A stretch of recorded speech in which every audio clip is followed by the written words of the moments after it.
Hello, everyone, and welcome to what is bound to be another infamous Throwback Thursday. We are playing Precedence's own Wheel of Time CCG, I believe, from 1999.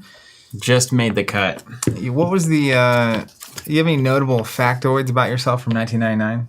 Remember, everyone's freaking out about Y2K? I was 12 years old. The computers are going to take over or shut down. We don't know which one. Yeah, I remember Y2K being a thing. I remember I had a grandfather with a lot of stuff in a basement.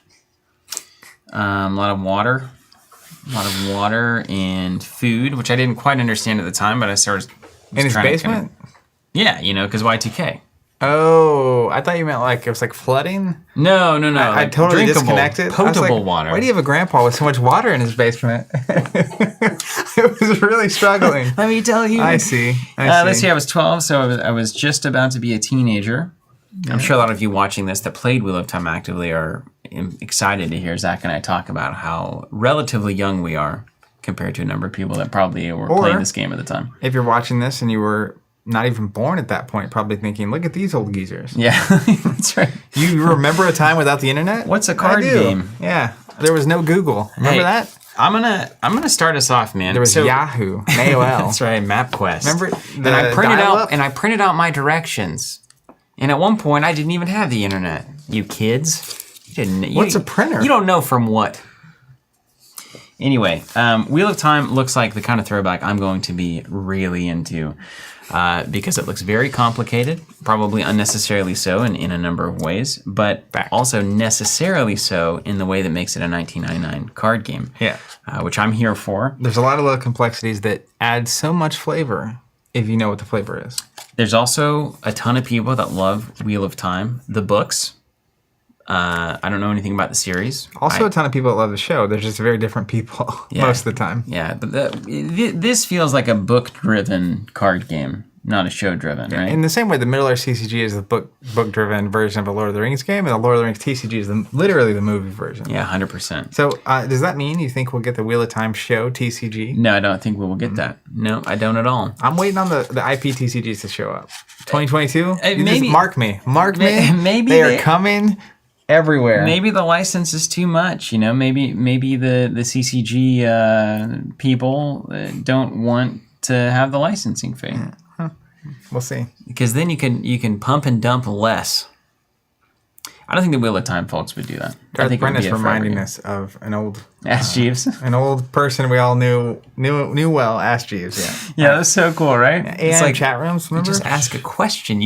Nowadays my Google searches look like absolute madness because it's just like keywords and I know how the robots work. So let's talk about Wheel of Time for a second. Wheel of Time. I first heard about Wheel of Time from my friend Jared. I believe wasn't Jared really into it, Jonathan? Mm-hmm. He was a huge Wheel of Time fan. There's a lot to it. It's very deep. It's one of these early. It was like Game of Thrones before Game of Thrones was cool. Like back when there's all these older fantasy things that had a long stretch. I've never read the books. I'm sure you haven't, right? No. Bryce works here and really kind of made this Wheel of Time CCG thing happen. And have you read the books, Bryce? Oh, yeah. All of them? About 7 times through. Yeah. 7 times through? Yeah. How many books are there? I've started and went through more times than that. How many are there? I think there's 13 now. 13 books. They're all free for long. 7 times through. That's incredible. So there's got to be something in there for somebody. Bryce is at least notably, this is the book series that was finished by our friend Brandon Sanderson, right? Friend of the show? He did, yeah. All right, we finally merged general chat and a stream that we've done. Yeah, they were. This is actually directly Brandon Sanderson related. Next stream is going to be how Zach makes overnight oats. We'll have a little tutorial that you can follow. Hey, you know what? I'll tell you this before we actually get into this for real. The first time I made overnight oats, I was trying to make them for the week, It was a several multi-hour, lots of mistakes and cleanup process. Really? Down to 18 minutes. Okay. I timed it. I'm just amazed that you can fail at making them.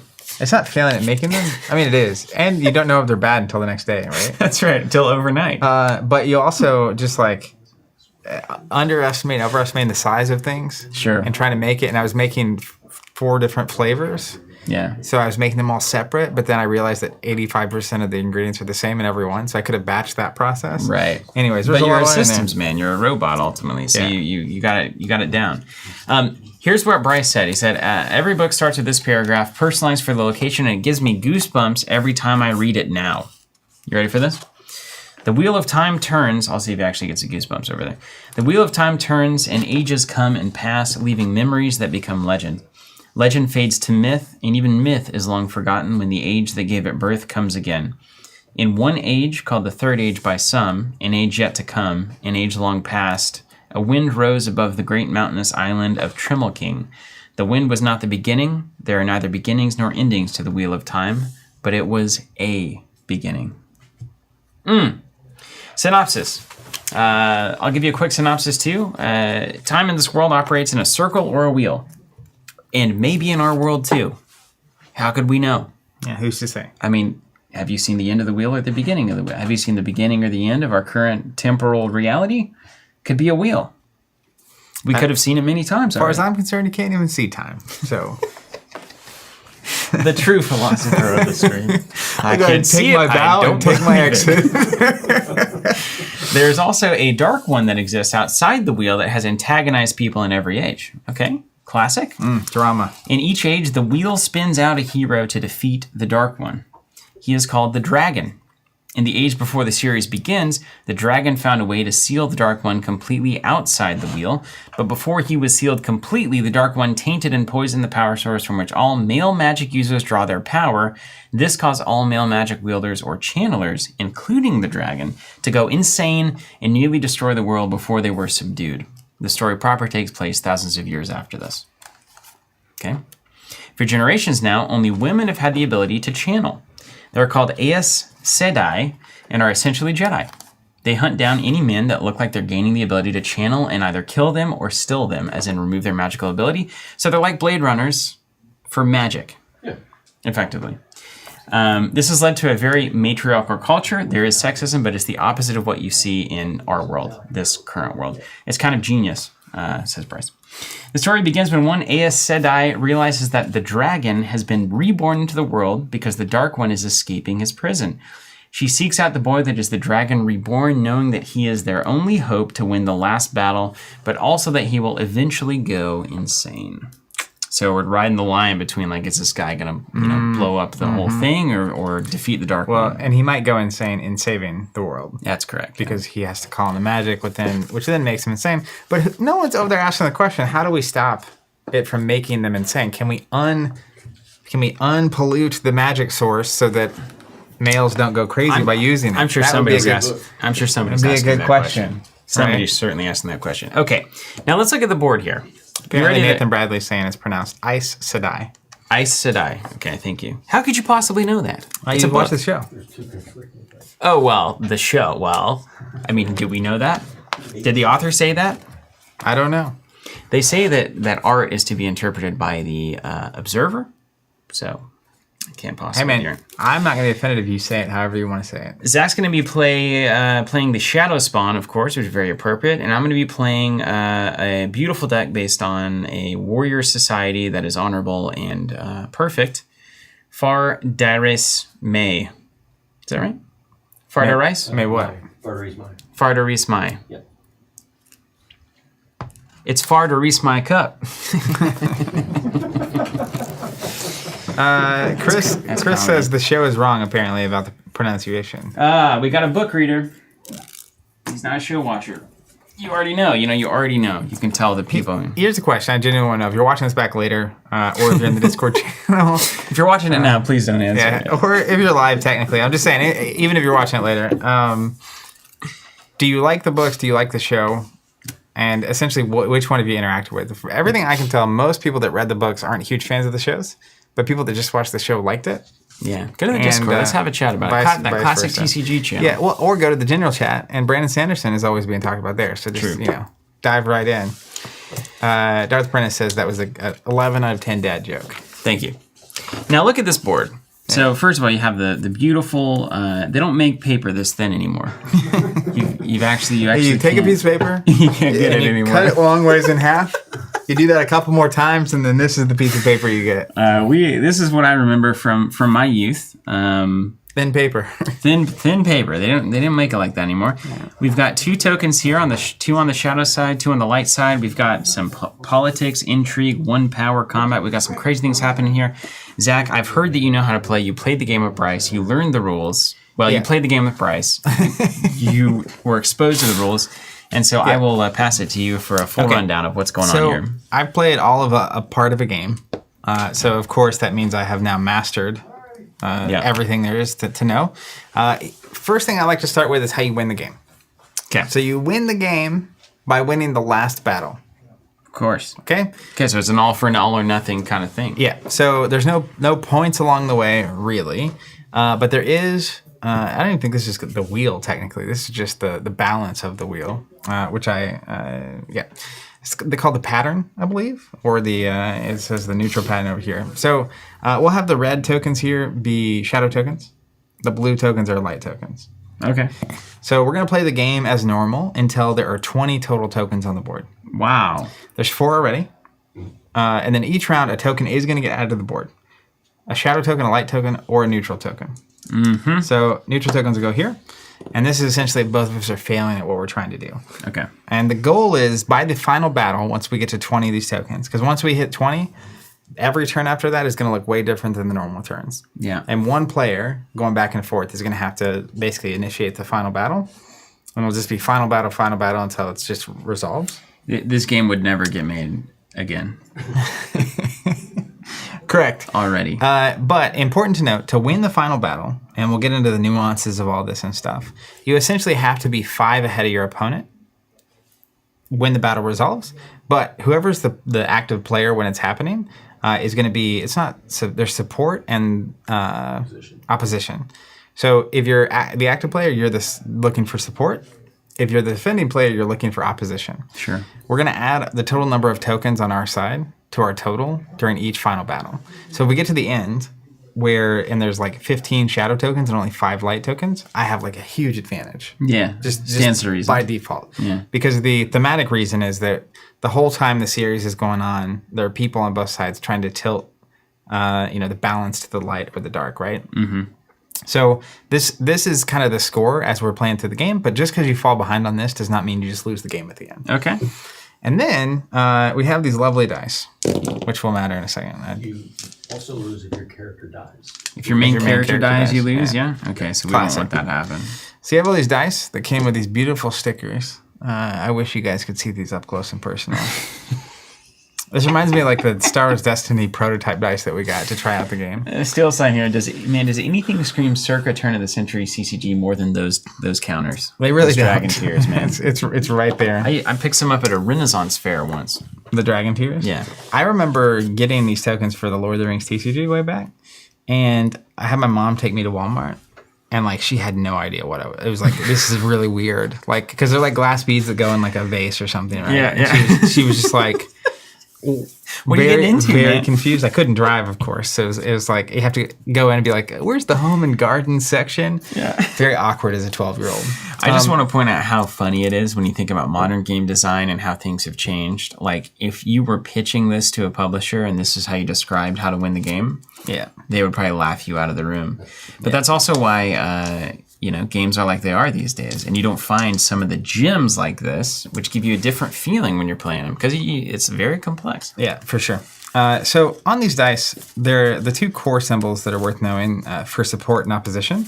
Support is this like sword. It's like a half sword Okay, looking there's a dagger. sword. Yeah. Opposition's a shield. Yeah. Now, all dice have support and opposition on them. Okay. So, and there's 4 different colors, and the colors actually really matter. So there's a unique symbol for each color of the die, which we will grab. This is maybe, there it is. Cool. Nowhere Man 47 saying they had plans for printed dice in their next starter, but they went out of business before they got there. Got them. Apparently, the starters came with these dice and the stickers, which is hilarious to think about a little sticker sheet with all these blank dice. Works though, doesn't it? Yeah. Okay, so we have the 4 dice colors, and these actually line up with. Let's go ahead and pull up Ishmael Is that how you say it? Ishmael? It's not Ishmael. Ishmael. Who's my main character. And you'll see on the left side of his stat card, he has these dice. Okay. Yep. So those are essentially, when you're activating this character, those are the dice he's going to get a roll. And the dice have various uses at different times, which is probably the most complicated and complex piece of this. But I want to explain these symbols really quickly. So the first one here is politics. So that's a book. Is that correct, Bryce? Yep. That would make sense, yeah. So the green dice represent your political stat. Okay. And the book result is actually a political result. Now, on the same dice, you also have a side that's got like a book with the support symbol on it, because sometimes you roll that to try to garner support. You also have the opposition symbol. Okay. Yeah. You also have opposition and support on the same die. Whoa. And there's also... This is just Star Wars Destiny. Doesn't look like... there's also a skull symbol, which you'll see on some of these dice. And the skull represents damage in battle. So it's actually another one of those generic. So there's the support, which is the sword, the opposition, the shield, the skull is damage. Okay. With me? These are important things to understand. Is politics. The book is politics. The cup is intrigue. Yeah. You know, trying to poison and whatever. Yeah. Or just drinking wine. It's very intriguing. The Yin Yang symbol. Is that how you say that? Yin Yang. I think I Yin learned Yang. that it was Yin Yang and in When I was a kid, it was Eastern Yin Yang Phil, in but Chelsea, Oklahoma. But then I start saying Yin Yang. But then some people, when you say it, look at you funny. yeah, well, So here we are. it's like saying Worcestershire, which is the way to say it. You mean Worcestershire? Which is the way to say it. If you look at the word, it's Worcestershire. Do you have any more Grey Poupon where you come from? Anyways, this symbol is the one power. So effectively, these are going to be wilds. Do they give us the tokens? Or Nope. Okay. No. This is anything we want, any result we want. Well, no. They're just remember they're kind of a wild, right? For resource purposes, which we'll get into in a second. Yeah. Then this silhouette of a guy on a horse, I think, looks like he's going to a joust or a melee, which is funny. Do they even have that in this universe? Like, that just seems like a very generic. It's like, let's use that icon. And put it on this Jousting? thing. Anyways, that's combat. Okay. Yeah, so that's your ability to fight, right? So this is combat. Skull is damage. Shield is defense, effectively. Opposition. Opposition. Sword is offense, which is support. Because it's active versus passive, right? Yeah. Okay. And then this is kind of a wild. This is politics. This is intrigue. Understand all those symbols is important. I've nailed it. All right, I'm going to walk you through the basics of a turn. And as we go through the turn, I will show you different cards to explain how it all kind of functions. But you need to know what all that is so I can say a sentence and not have to explain 10 Yeah, things. man, I'm not scared. Yeah. We've been Okay. down this road So before. phase one is the ready round. And in the ready round, of course, you ready all your cards. So I don't think they call it tapping in this game. They maybe do. Maybe it was early enough before Wizards trademarked it or whatever they did. Or at least made people believe that they had it trademarked. Yeah. So you ready all your cards, and then we determine dominance. And so dominance is essentially going to tell us who has, I think it's called initiative, or is the active player. And basically, whoever has more tokens on the board has dominance. And so the opponent actually has to act first. So whoever's going second kind of gets to play knowing what their opponent's going to do in that phase. That seems good that you're ahead and then you get an advantage. That's my favorite part. Yeah. Yeah, well, I'll let you talk to the designers about Dude, that. but you know what? Like it's like it was just merciless in the 90s, wasn't it? Yeah. It's like, oh, if you're losing, you shouldn't have been losing. Yeah. And then you'd be okay. From my very extensive exposure to the game, a lot of times to gain this, you have to spend. Like, you kind of fall behind in other ways. Cool. Okay. So to establish this advantage, you get the benefit of the turn structure, but the turn structure is only so beneficial. There were a lot of turns where who was actually activating first didn't matter as much, but we'll come back to that in a second. So the second phase is the challenge round. So there's a handful of challenges here, and I'm actually going to walk through the more extended version of this. So, And apparently the Yin Yang symbol is the true source or the one power. the one.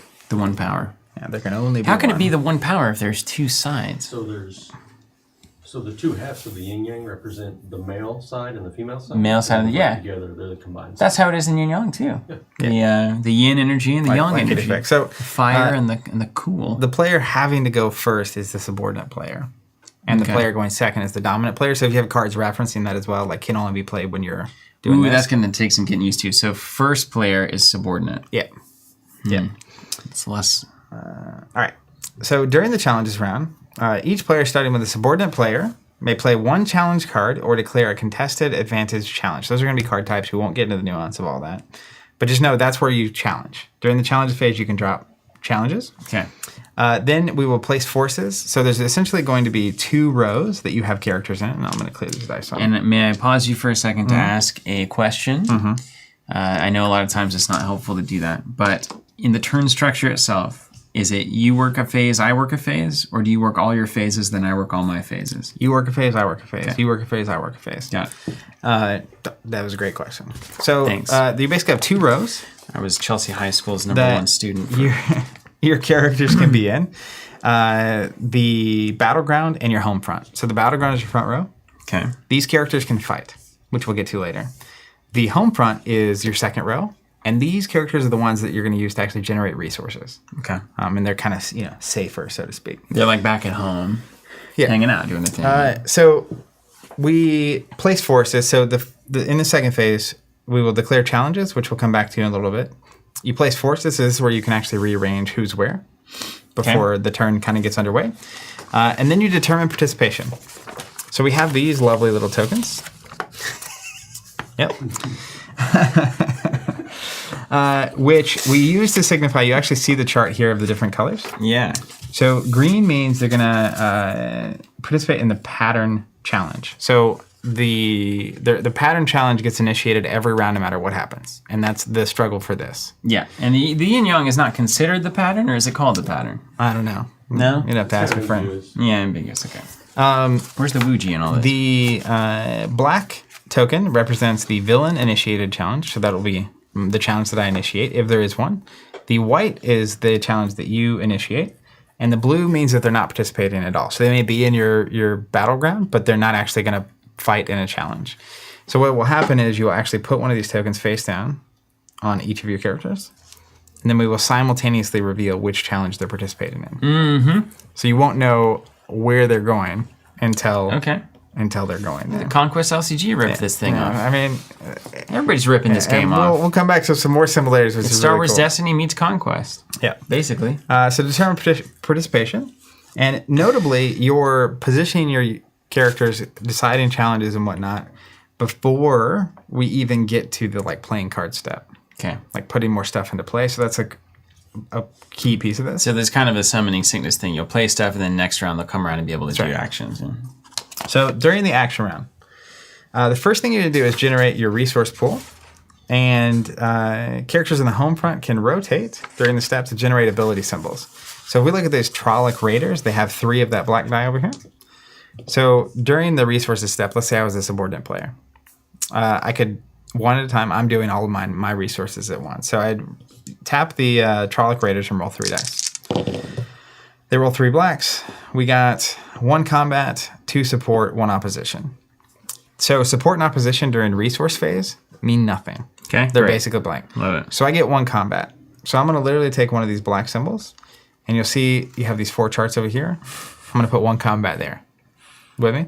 Mm-hmm. So then, let's say I'm like, okay, I'm going to tap my Trolloc Raiders. They can roll 6 black dice. So I roll them, and we got 2 combat. None of these matter. So I would actually move this up to 3 combat.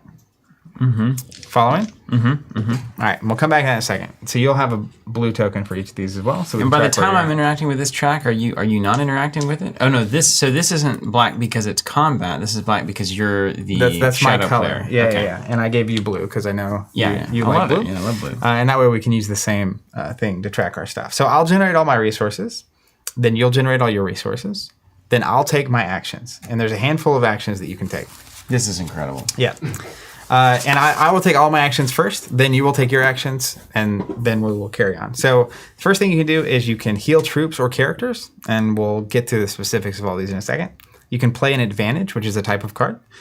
You can play a limited event or use a limited event card effect. You can recruit a new character or troop, and you can reinforce a challenge. So first thing. All right, pause for a second. I'm gonna put. I realize now that we might be here for a while. I'm gonna have to charge my phone up to make sure I don't lose the chat. You want to order some food real quick? Yeah, dude, I'm about to settle in on this one, man. This is truly insane. I think this may be the most intense throwback I've seen out of the box. So the thing about these throwbacks is there's a lot to it, but then when you actually get into the rounds and the turns, there's only so many things you can even do. Yeah. So it's just that you need to know how to do a lot of different things. And it's this, like, it's the moxie we always talk about with these 90s card games where they were willing to have something function, like even the way that these dice are being used. There's so many different ways that the dice actually end up mattering that it's hard to keep track of what matters and when it matters, if that makes sense. So let's go card type by card type. Okay. First is an advantage. So this advantages are kind of like items in a lot of places. Which one do you have? I love the art. Superior weaponry. They don't even list the artist, do they? Nope. You think it's all the same? Maybe. That'd be Oh, no, crazy. here. This one has illustration credit on the bottom right. Most of your cards are from the fourth set. So yours is kind of the more updated ones. Zach's are mostly from the first two. I'll bet some of these artists are probably doing sorcery stuff. Yeah. So if you look at the bottom right of the card, that's the cost. So Okay. the superior weaponry see. cost me 1 combat. Yeah. So if I wanted to play this, I would click this down 1, and I would put this into play. It's so awesome that's where the cost is, right? It says, and the way after we're done, I was talking to Bryce after we played the one game, and I was like, here's exactly what I would do. Where it's like, you added all this complexity, and we seemingly are gaining nothing here. Yeah, take care, Undercard. We'll see you. Anyways, so the superior weaponry costs 1 combat. So I would click that down. It says weapon. If the target of this advantage rolls at least 1 skull while participating in a challenge, it generates an additional skull. Mm-hmm. That's all that does. So it's a weapon. I have to attach advantages to things. So like I could attach it to a character. And so then if you do a damage, you do an extra damage. That's what that character does. Oh, that's easy. While he's got It's a that weapon, thing going. right? Yeah. Okay, the second thing is you can play a limited event or use the limited event card effect. Is that a knoll? What is that? A lizard man? It's a Trolloc. Trolloc. Let me see. Half man, half beast spawns. It looks like here it's a kind of a dog lizard man. I don't even know. Are there any limited events in here, Bryce? It's okay. I might have one. Will it just say event on it? It'll say event, and I think it'll have a limited keyword. Event. I've got events. Will it say limited event in the little thing there? Yeah. Okay. Or it might just say event and then limited. But Limited somewhere. most events you can play when they say you can play them. But limited would be restricted to a specific moment, which would be now.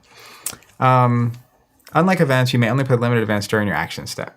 So that's the only thing. It's an event like you would expect in any other game. A momentary effect that goes to the discard pile and happens whenever you resolve it. Easy. The next thing you can do is recruit a character or troop. In the same way, if we look at that Trolloc Raiders again, you'll see in the bottom right of his card, he's got the Intrigue Cup. So I don't have any Intrigue. So if I had him in hand, I actually couldn't even put him into play because it didn't roll any Intrigue.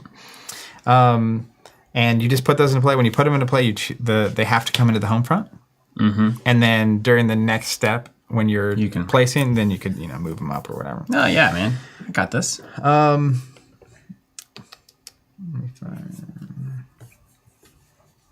I will say it's why Trolloc Raiders seem like they would be less intrigue focused, but maybe they're raiding the wine cabinet. Yeah. Also, this is where the 1 power is a wild. So the 1 power that you roll on a die, if it hits during this phase, they can be used as any resource. Okay, so basically. you can stack them up here and then spend them on anything you want. Yeah. Now these reset at the end of every turn, but like if you like my character rolls 4 white dice, which is where these symbols come in. So like if I rolled this, I would have 3 1 power, and then if I needed an Intrigue Cup to play Trolloc Raiders, Yeah. I could spend a 1 power to put it in Easy, play. yeah. Yeah. Your guy seems awesome. You got a ton of dice. Yeah, I mean he is pretty cool. But yours, where's your guy? Oh my gosh, this is insane. Yeah, he's really crazy. Rand Althor. Yeah, we'll come back to him.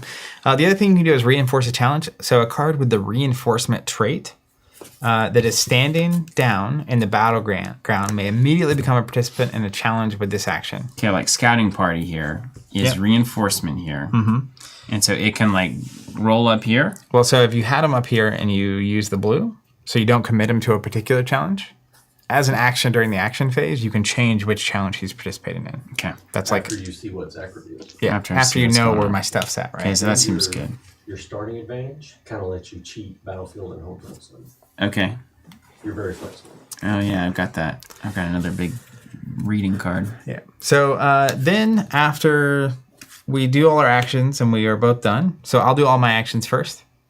Then you'll do all your actions. And then we'll get to the resolution round. And so during the resolution round, the first thing we're going to do is opening moves. Each player can rotate any or all of his characters participating in the challenge to roll their dice. So, as an example, the pattern challenge always happens. Let's say that we had this guy and this guy, both in the pattern challenge. Okay. So during the pattern challenge, I can exhaust and roll my 3 black dice. Right, and during these challenges, we're actually looking for support and opposition. So like Okay. the combat result doesn't matter. So I would roll 1 blue and 3 black dice. Yep. See what happens here. We got 2 skulls. Is that all we need? So if whoever initiates the pattern, who initiates the pattern challenge? Is it the dominant player? No, the hero does. The hero does. Always initiates that challenge. Yeah. So you're looking for support, and I'm looking for opposition. Okay. So I'm looking for knives. You're looking for shields. Yeah. So you got one knife. I got 0 shields. So you would win the pattern challenge. When you win the pattern challenge, you put a token in of your color. I'll do it. If neither of us win, we put a token here. But if I had more shields than you had swords, we would put a red token in. Okay. Then the next thing we would do is we would look for damage. So you rolled 2 skulls and I rolled 0. So I would take 2 damage. And when you take damage, you actually lose dice from the up, down, right? So like he only has 1 dice type, takes 2 damage. I would put 2 damage counters on him, and he would only roll 1 black from now on. And then Chiad here, if I had 1 damage, I'd lose 1 blue die and 1 black die. No, you lose 1 blue die. Okay. 2 damage would be 1 blue, 1 black. So you keep working down. Yeah, and once you get to 0, your character leaves the play. Okay. And that's how they die. Easy mode. So opening moves, you basically are exhausting any number of characters to have them participate and roll their dice. Let's see. Damage, we already did. Effects of damage. Then the second step here is coming to grips, which each player may rotate any or all of his troops participate in the challenge to roll their dice.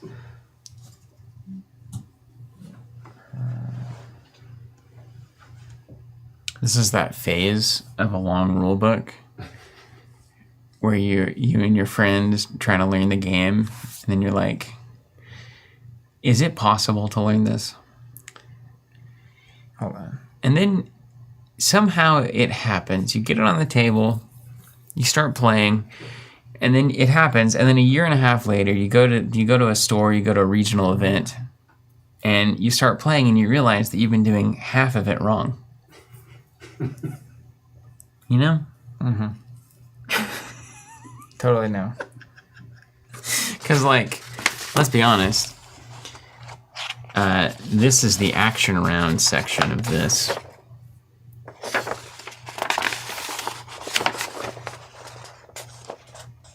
Which is insane. Do you know, Bryce, what the difference between opening moves and coming to grips are? Opening moves is just characters. Moves is just troops. Okay. They don't mix unless you've got card abilities. Got it. So if you look, there's 2 different card types here. The Trolloc Raiders are troops, which it says in their little subtitle, and they have the gray background. Also, it is all dice get reduced by damage. Really? Yeah. Bryce told me that earlier, too. Gotcha. But your character, what's the name there? Chiad. It says character. It's got the green background. Mm-hmm. So opening move is just characters. Is that right? Okay. Yeah, opening moves characters, and then... And then the second phase, which is coming to grips, is troops. So that would be a troop on troop. So gray, so gray to gray, green to green. That's what's fighting each other. Okay. And then the outcome is when we're going to check total support versus total opposition. And that's from both rounds combined. Is that correct? Okay. Whoa. Really? Wow. Yeah. How do we tally that? We can track that here. Oh my gosh, of course you can. Oh, yeah. And then damage happens in outcome too at the same time. Then we're going to go to round 5. You discard anyone that's dead. And let me get to the technicalities here. Did they really reduce it down to size on the back of that little rule book? That's the phases. Just the phases? Nice. So you discard any dead characters or troops. You check for victory if either player has won or lost the game. A player loses the game if any of the following occurs. Starting character is killed. An opponent wins the last battle or generates no support or opposition during the last battle, which he did not win. So if the last battle's happened and you have no support or opposition, depending on what side you're on, you ought to lose. Okay, If cool. you're at 0. Easy. Yeah. Of course you lose without Discard support. cards. Each player may discard as many cards as they wish. Anyone with more than 8 must discard down to 8, etc. Draw cards. Each player draws 2 to a maximum of 8. Then the other thing is the last battle. So this is once this gets to 20, we start having the last battle instead. So if at any point there are 20 or more total tokens on the pattern, light, neutral, and shadow, the last battle begins on the following turn. When the last battle begins, the game turn sequence is altered. Once the last battle begins, the last battle sequence continues until the end of the game, even if somehow an effect reduces the total pattern in the game. During the last battle, the following changes are made to the turn sequence. The ready round is exactly the same. No changes. The challenge round, no challenge, including the pattern challenge, may be initiated other than the last battle.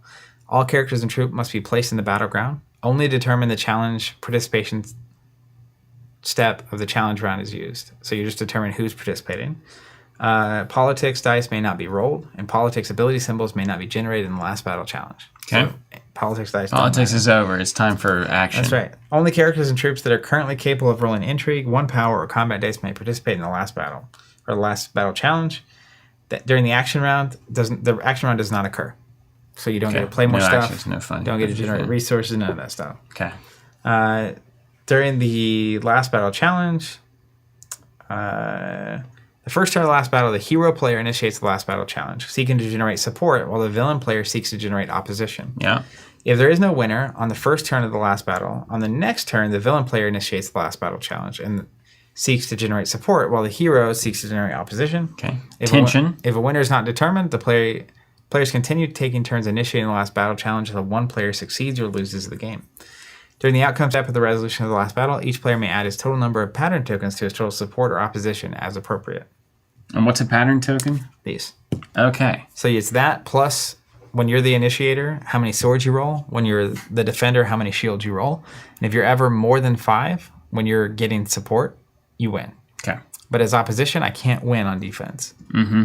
So Okay. there's a round where no matter how bad you roll, you can only not win. And then there's a round where you can actually seal the deal. Okay. Some tension there. Yeah. So another thing that's really interesting about this game is it has the first 4 rule, which is very similar to Ashes, where you actually get to pick your starting 4 cards, one of which has to be your starting character. So my starting character is going to be Ishmael, which you can see pulled up on the screen, and I can read here before me. He may not roll extra intrigue die while you have more pattern tokens than any other player. Unless a hero player has at least 4 pattern, all skulls rolled by him are ignored. So he can't damage you until either player has 4. Well, until you have 4 pattern tokens. Okay, so I have some time before he's like big baddie. Yeah, he's setting up, and I need to go find. Wait, man, I'd love to know, like, all this art. Just interpreting the books. Everybody's just kind of interpreting the books their own way. Yep. Was there a source book? Surely not. It's just so cool. I don't know. It's just so cool. Am I supposed to start with this Shufa? Yeah, it's a good one to start. And is it an advantage card or is it an actual character?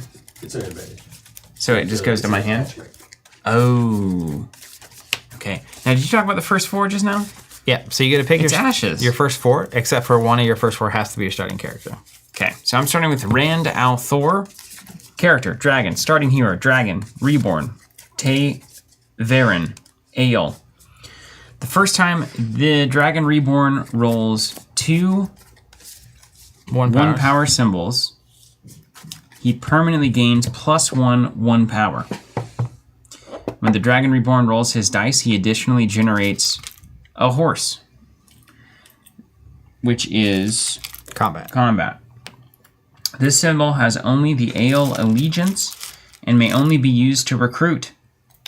If you control at least 5 clan chief characters, this character permanently gains the trait Kar Akarn. I'm sure that will be relevant. You're not running clan chiefs. Okay, we don't even need to worry about it. Tavir in Aiel. So the Taviran is a hero ability where you can lose pattern tokens to remove damage you're going to take. Lose pattern tokens to block damage. Yep. Then we've got Chiad, character, Aiel. Maiden of the Spear, Goshen Aiel. This is like Dune, man. I mean, it's like all these crazy ways of Yeah. talking. Symbols generated by this character may not be used for recruiting. So that's overwritten by your starting advantage. It's overwritten by my starting advantage. My starting advantage, Maidens of the Spear. Discard all Clan, Chief, and Wise One characters you control. Maiden of the Spear characters you control may use their ability symbols to recruit IEL troops. Maiden of the Spear cards you control have reinforcement.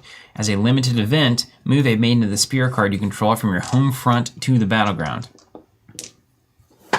Like you do. Scouting Party. During the coming to grips step in which this troop is participating against monster troops, a scouting party may pay 1 horse as an event to add a token to your troop damage pool or to remove a token from the monster's controller's troop damage pool. Easy as pie. And then finally, Shufa. Target a non-Wise One character or troop you control with only the IEL allegiance. Target gains +1 combat and reinforcement. When the target is placed in your killed pile, it's like Thrones. You may shuffle the target and or this card back into your deck. Who does this go on? Probably Chia. Chia. Okay. Which, that's just going to be in your hand. You should have 4 total cards, including your starting character. Oh, so they actually go to my hand. Yeah. Oh, I see. And this is starting advantage, which is apparently free. Yep. You don't have one. Cool. This is like the raw deal starting stuff, feels like. So then I only have 3 cards in my starting hand. Same. And then you have the starting character. Okay. And they start in your home front, which will be your back row. And I'm basically going to reserve this area for us fighting, which will happen a certain amount I'm of not time. even going to try to look at that rule book anymore, so I'm flying on your All right. judgment. So round 1, we're going to ready cards. They're already ready. Determine dominance. If there's a tie, I believe it goes to shadow player. Yep. Yeah. So that means you're going to be the subordinate player. Then we go to the challenges round. So you can declare challenges. If you had a card in your hand that was a challenge, this is when you could put it in play. Wait, are we playing already? We're playing. Yeah. Hold on a second. I got to read some chats. Alex Chase, what up, Zach and Steven? Still stuck at home, so excited to catch another stream. This seems like a lot. Haha. Good to see you, Alex. I'd like to see you in person soon. Troy Young said, hey, everyone. Hey, Steven and Zach. I've never been so overwhelmed by a game's rules ever. LMAO, but this brings back so many memories with the art. Yeah, 100%. We're here for it. We'll get there. It's really not that bad. We're never overwhelmed by game rules. There it is. That was the important... it's like, We're often overwhelmed, just not by game rules.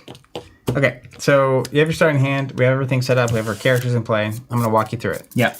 Ready round, we ready our cards. Already there. Nothing needs to be ready. Okay. We determine dominance. Who has more of these tokens? Yeah. If it's a tie, shadow player is the dominant player. Okay. So you'll be the subordinate player. Which means I go first on these phases. On each phase, yeah. So challenge round, we declare challenges. So if you had a card in your hand that was a challenge, this is when you could play it, and they go face down at first. Is that right?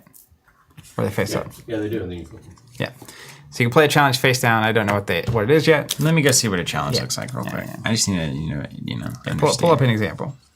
It'll say challenge in the little bobble. So like I have one called an invasion. It says, if successful, choose one of the following. Add 4 tokens to a nation contested advantage. Draw 3 cards, or take up to 2 cards of your choice from a discard pile and place them into your hand. So if I had this in hand, I could put it face down.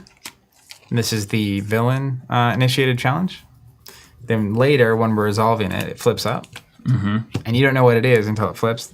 And so you don't know how important it is to contest it or not. Yeah, they loved that in these old CCGs. But if I win, I get to do a certain number of things. You're going on a special mission. And challenges you have to win by 3. Yep. So the pattern, if you're Only 1 the ahead, That's only the pattern challenge. Is The 3. other ones you just have to win. got you. So the pattern challenge, to add a token, you actually have to be ahead by 3. Okay. So Easy. 3 support, opposition, etc. These, if I have 1 more than you, I win my challenge. Great. I've got one challenge in the deck called Kar a Karn. Beautiful art. Can you imagine that art? How awesome is that, right? Old school. Only the Dragon Reborn may initiate this challenge. If you succeed, this challenge becomes a character advantage on the Dragon Reborn, giving him the IEL allegiance. For each point by which you succeed, place a follower token on the advantage. You may remove 1 follower token to reduce the cost of an IEL character or troop by 1 ability of your choice. Nice. Okay. So neither of us are going to declare challenges. Then we place forces. So this is when you could technically move characters around. So you can move them up to the second row or back. I'm gonna leave mine in the back. Well, I won't tell you that. You have to And nothing. What's the advantage of moving them up or not? So if they're up, they can you can have them participate in challenges. Okay. So like technically on this first round, I can move him up. There are no challenges played, so we're all going to do the pattern challenge over here. So then the next phase. Let's say we both move up. So if we both place our forces there, then we determine participation. So you take you're going to want a couple different. So I don't know which one you're doing. Grab a couple of each color. Why does it have a 4 on it? It's just numbered for various reasons that we won't get to. So because there are no other challenges out there, we both have to do green. That's just the reality of the situation. So you put it face down on all the characters that are in the front row. So the only way there's challenges out here is if the challenge cards are played? Yeah. Otherwise, this is the only challenge. Okay, and so it has to be green. Yeah. So there's not even a bluff. The other one to that. technically is blue, which is don't have them participate. Oh, you can just back up. Yeah. Okay, And so I if can be they like, have the reinforce keyword, you may as well do that. Because if I overwhelmingly am attacking a challenge, you don't want to risk dying, then you could, not have them participate. But anyways, so then we determine participation, we do this, and we don't reveal it yet. That's just face down on them. It's green. And then we would go to the actions round. So during the actions round, to generate resources, you have to have characters in your home front. Okay. Which is why neither of us are going to put a character up here, or at least I'm not going to. Okay, I see. You could attempt to win this by 3 with just this character, and if you can, more power to you. Yeah. But I'm going to keep my guy in the home front, so we'll come back. That's where I'm going to put him. We determine participation. I don't have anyone up here, so I'm not determining anything. Same for you. Then we go to the action round. So you're the subordinate player. You have to take the generate resources phase first. Okay, I want to generate resources. So you exhaust a character or troop. Rand, roll their dice. Madib.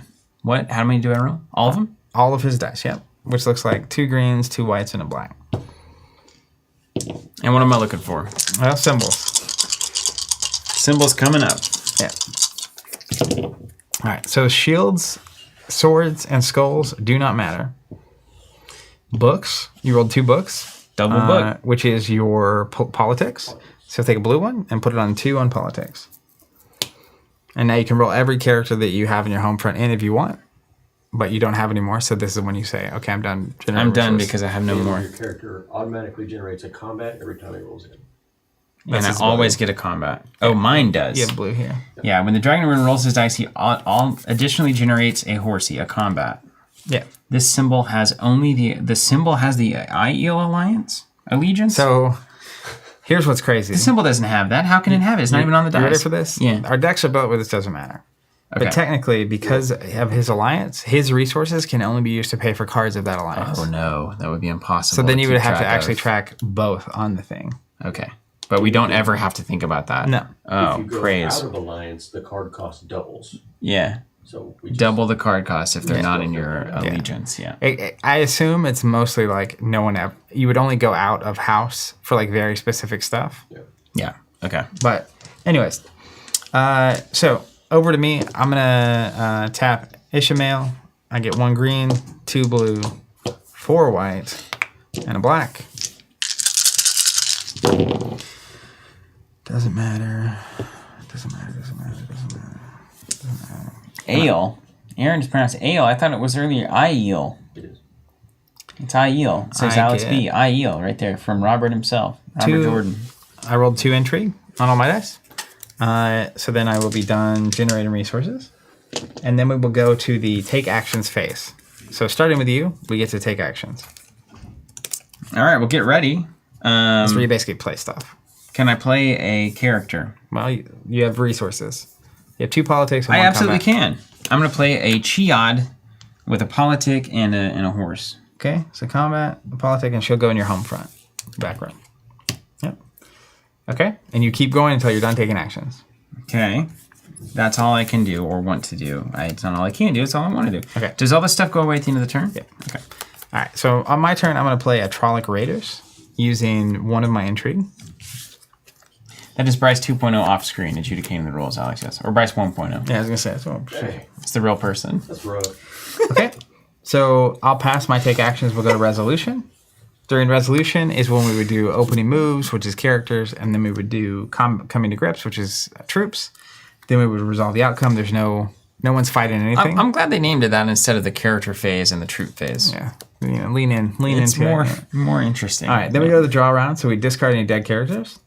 You can discard any number of cards from your hand. Don't want to. We're each going to draw 2. Okay, 2 cards coming up.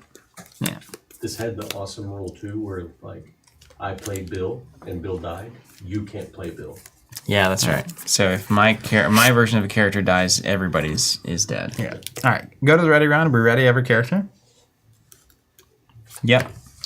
We determine a dominance. Oh yeah, no one won the pattern challenge. So it There took was a them pattern challenge? Where was it? The pattern challenge always happens. Well, how do we do it? Well, we can't. We didn't have We anything didn't have up any here. characters Okay. participating. Yeah. So no one won it. Like, if you want to like set out a white, black, and green marker for where the challenges go, it kind of helps. You know what I mean? Yeah. So like, Jonathan Pavel, what's up? Oh, OMG, are you serious? I played this religiously back in the day.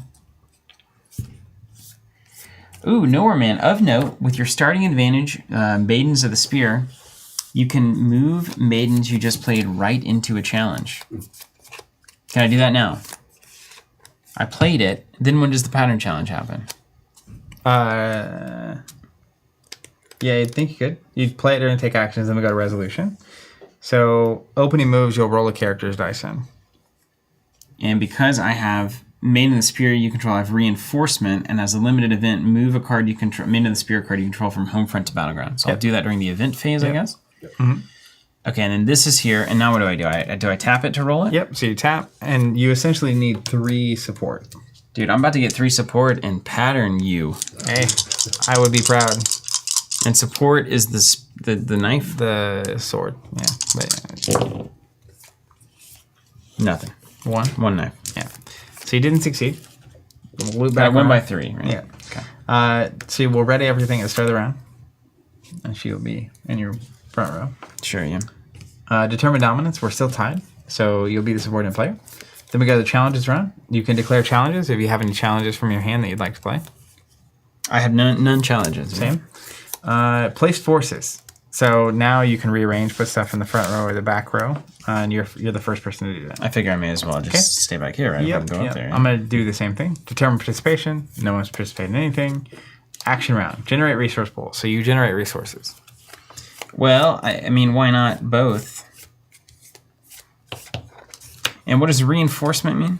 Reinforce means that during the actions phase, you can move them from here to a challenge. Or vice versa? Oh, yeah. Reinforces if they stand down on the battlefront, after declaring where they go, they can look at everything and then decide to move. What just gave him the ability to That's move? his starting advantage. That lets him move them up. As a limited event, move Maiden of the Spear card you control from your home front to the battleground. That's Okay. on, that's a Yeah. card. So it lets you move them up here, and then they have the ability for some reason. They got reinforcement because all of the Maiden of the Spears do. and then reinforcements will let you go and get into a challenge. And so reinforcement is basically if I'm up here, I can go somewhere else. Oh, if you're up here and standing down, Yeah.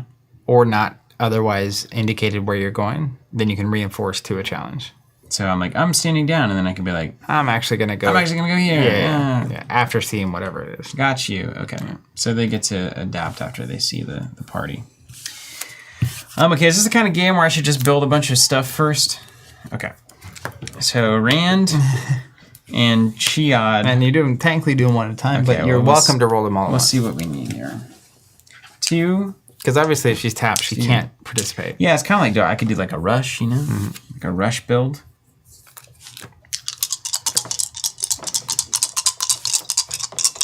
All right, what do I need here? Books. Books are And good. 1 powers. Yep. That's Also a wild. good. That is basically a wild. And then I get a free combat because of my ability. Yeah. So you'll add those to the tracker.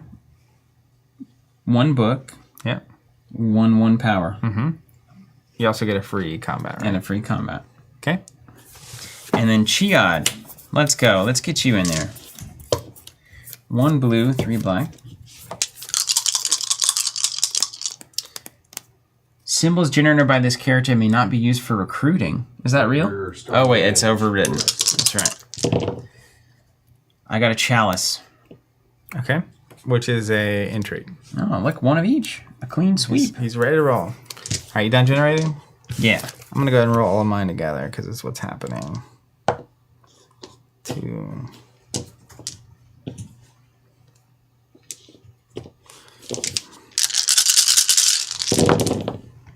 Alright, don't matter. It's a good roll. Alright, so I got 1 intrigue. Whoa, dude, where did you get all these things? You got a got million 3 symbols. 1 powers.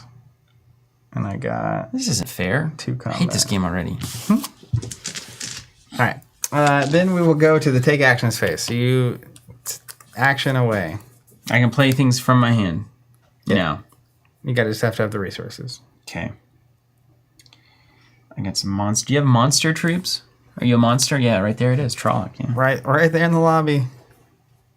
Oh, also, this is really, really good to know. So if you look at my Trolloc Raiders, they have monster and then multiple. So if it doesn't say multiple, you can only have 1 out. Okay. Okay, there's a lot of text on that one, I'll be honest What with up, you. Simon? What's Simon say today? You may target a character with the Kar-Akarn character trait, which I don't currently have, but he can become that. Oh, no, but that won't matter. I am the information. Character advantage participating in the same as this troop to move up to 3 from the target of this troop. Okay, well, I'm just going to play some cards here. Yep. Let's pay 1. About to run wild. This is a Main of the Spear, so I like this. Let's pay 1 for Far Darius May. That's going to be wrong. I know that's going to be wrong. It's fine. Okay. Maiden of the Spear, reinforcement. Once per turn, you can do some things. It's not. That doesn't matter much. And then I'll pay 1 Look at that wild art, though. It looks great. for Shufa. Target a non-wise 1 character or troop you control with only the allele allegiance. So that's either of these. Gains +1 combat and reinforcement. When the target is placed in your killed, you shuffle the target and this card back into your deck. And they already have... Maidens of the Spear already have reinforcement. So I actually want to put this on a non-Maiden of the Spear, right? I'm going to save it. And that +1 combat you get includes dice. So like you roll an extra die, basically. I feel like I should be putting this on a... Oh, yeah. On a non... I don't know. I'll put it here. Let's put it here. Shufa. Advantage. Sean saying, been too long since I played. Jason saying, wise ones are the channelers of Ale, or Aiel, although not all of them can channel. Channel being I can use magic.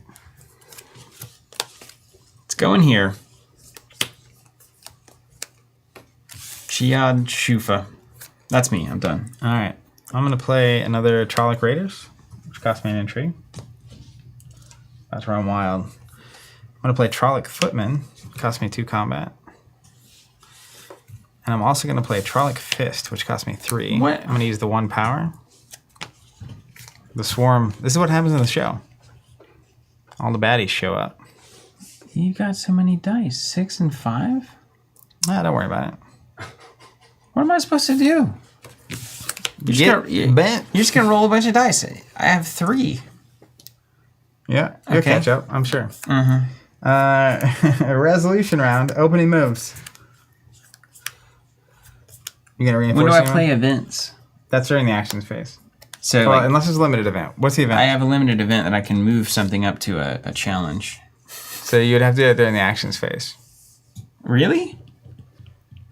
Limited events are only during the action phase. So you can't play up here because you just played all your stuff. yeah. So yeah, well I want to come up here and is the only one that matters? Yep. Okay. Okay, so opening moves is when characters would go. You don't have any characters. Don't have any characters. Then coming to grips is when your troops go. So now you Yeah. can roll. And then I roll. And what am I looking for on the pattern challenge? You want 3 support. So you're looking for 3 swords. Here we go. Just call me 3 swords. I got no swords, in fact. Essentially equivalent. Yeah. Outcome, done. Draw round. Discard dead characters. Draw 2. Wait, we need to put a thing here? Well, because you failed at the pattern. I didn't fail. You didn't even come up there. Well. Draw 2 cards. Ooh! And then everything readies? Hey, pull up the art on Blood Tide. Chris says, complicated. This game suits the source material. Okay. Ready round. Ready everything. Determine dominance. We're still tied. One thing I do really like about this is there is a finite amount of time this game will go on. Like, straight up. You're still the subordinate player, so challenge round. You can play challenges from hand. I have no challenges. I pass. We're going to place forces, so you determine which row your stuff's in.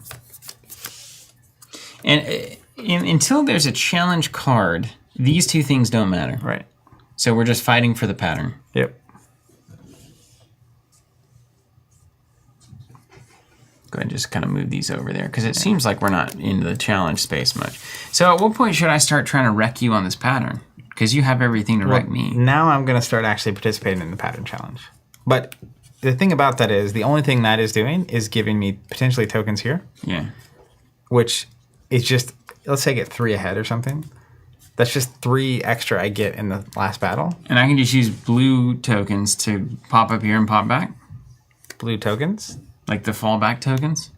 Stand down? Whatever it is? Yeah, these. Yeah. So if they're in this row and they're standing down, you later, during the actions phase, can choose to reinforce. And the downside of standing down is that they can't be used to make money. Yep. Right? Like if I go up here, be like, okay, so okay, I want them to make money. Yeah. Yeah, because basically during the... we will reveal what color tokens, which challenges are being participated in, before you have to choose whether to reinforce or not. So like the way it works, let's say I'm like, okay, these... We're about to see it, I think, aren't we? Yeah, so like, let's say I'm like, here's some big baddies I'm going to put up here. Well, we'll just do it. You'll see it later this turn. So is that where you want your people? I want them all here, yeah. So I'm going to move the Trolloc Footman and the Trolloc Fist up to this lane. Okay, so you've got 11 dice threatening up there. Yeah, so then we go to determine participation. So I have to choose which thing they're participating in. The only thing out here to choose is the green one, of course. But or blue. You could stand down. I could totally stand them down. Yeah. Yep. You could be surprised. So I'll determine participation. So put these tokens on them and whatnot. Then we'll reveal. So we know that they're participating here. Do all the text on those cards matter? On these guys. Yeah, is there anything I should know? This says once per turn on the Trolloc Fist. Once per turn, I can discard a Trolloc troop I control from play to heal an amount of damage on the Trolloc Fist equal to the discarded troop's permanent combat rating. Okay. So like I could discard here to heal 3. And your permanent combat rating is what's printed on there, surely. The Trolloc Footman says, when assigning damage from your opponent's troop damage pool, you may not place a point of damage on a non-Trolloc troop until this troop has had a point of damage assigned to it. So he has to take the first damage. Okay. Essentially. Yeah, classic. It's a classic formation. So we determine participation, then we go to the action round. So now you'll generate your resources. All right. I'll generate mine, then you'll play stuff, then I'll play stuff, then we'll actually go to combat. Let's start with Rand.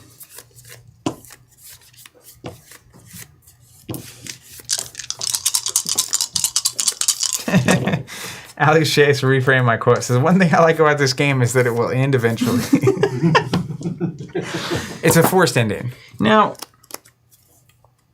these were books. How do I get the fancy symbols? The white dice. Okay, so like this character's whole game is I need to roll these white dice into 2 yin yangs so that I get better. He literally is waiting to be awakened. Well, I mean, I can only roll so many times. Huh? Well, all I can say is roll better. All right, so 2 books is intrigue, and then 1 book is combat. This is so much fun. Thank you guys for doing it. Automatically. Okay, and then Maiden of the Spear, Chiad, gets +1 combat. So I get 4 black dice for money and 1 blue.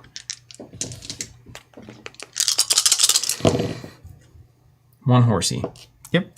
That's all? That's all you get. Hurt your soul, doesn't it? Let's go again. Let's go Fardreas May. May what? May roll some horsies. 1 horsey. There you go.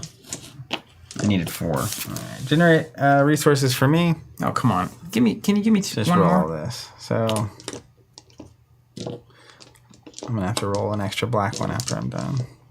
I just have too many dice.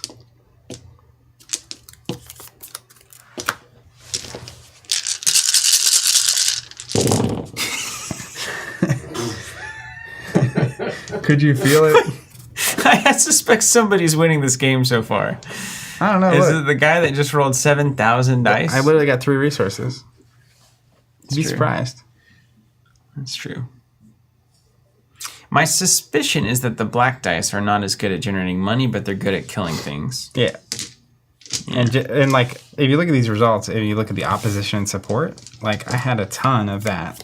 Yeah. So we'll get into that in a second. Combat's very good at support and opposition. Yeah. Okay. Then take action. So you gotta go first.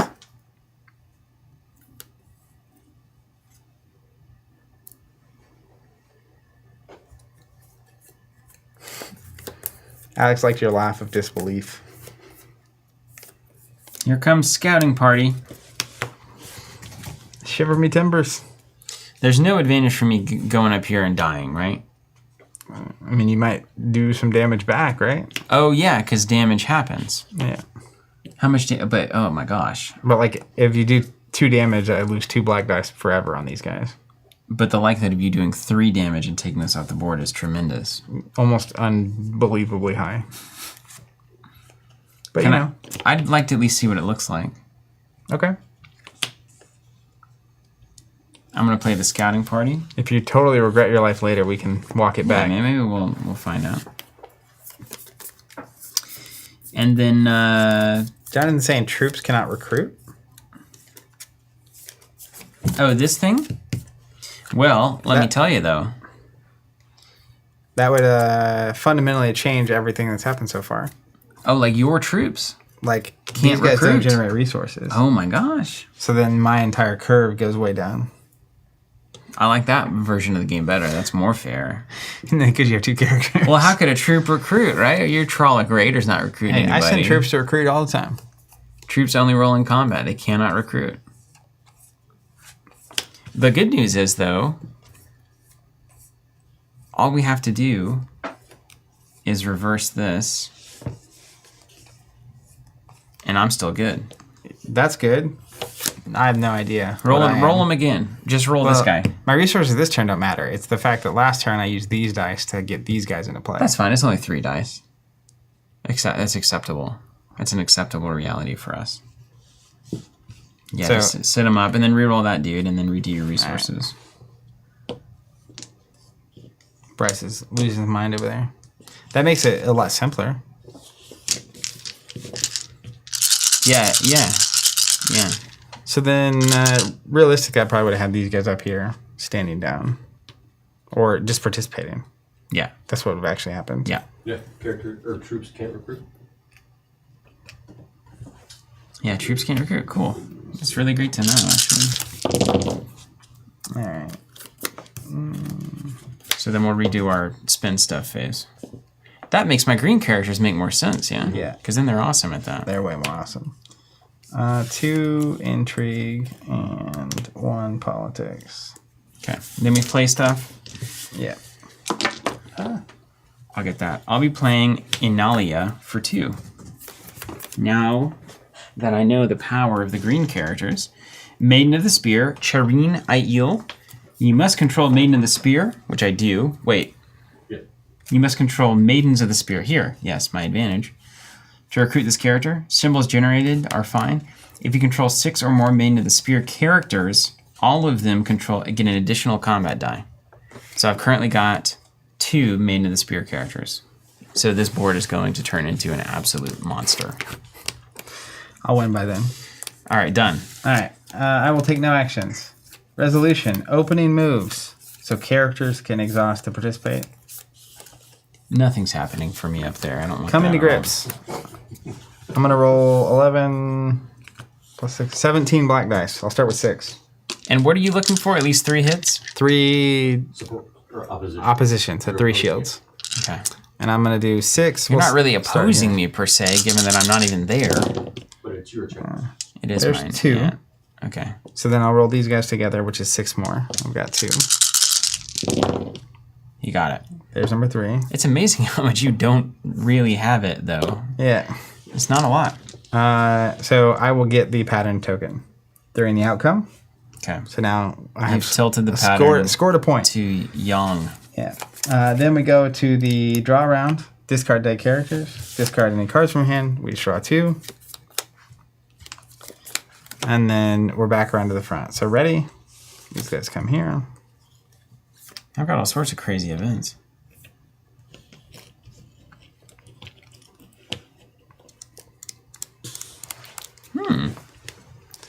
Okay.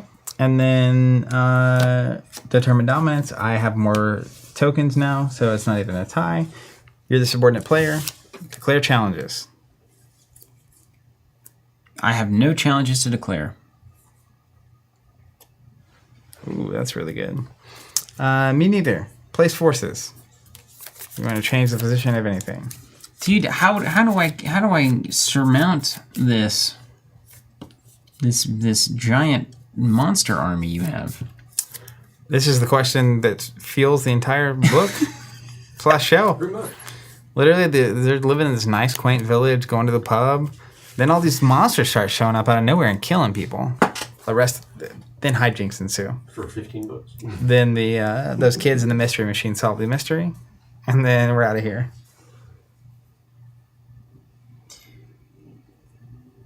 What is a token that might be removed from my character damage pool?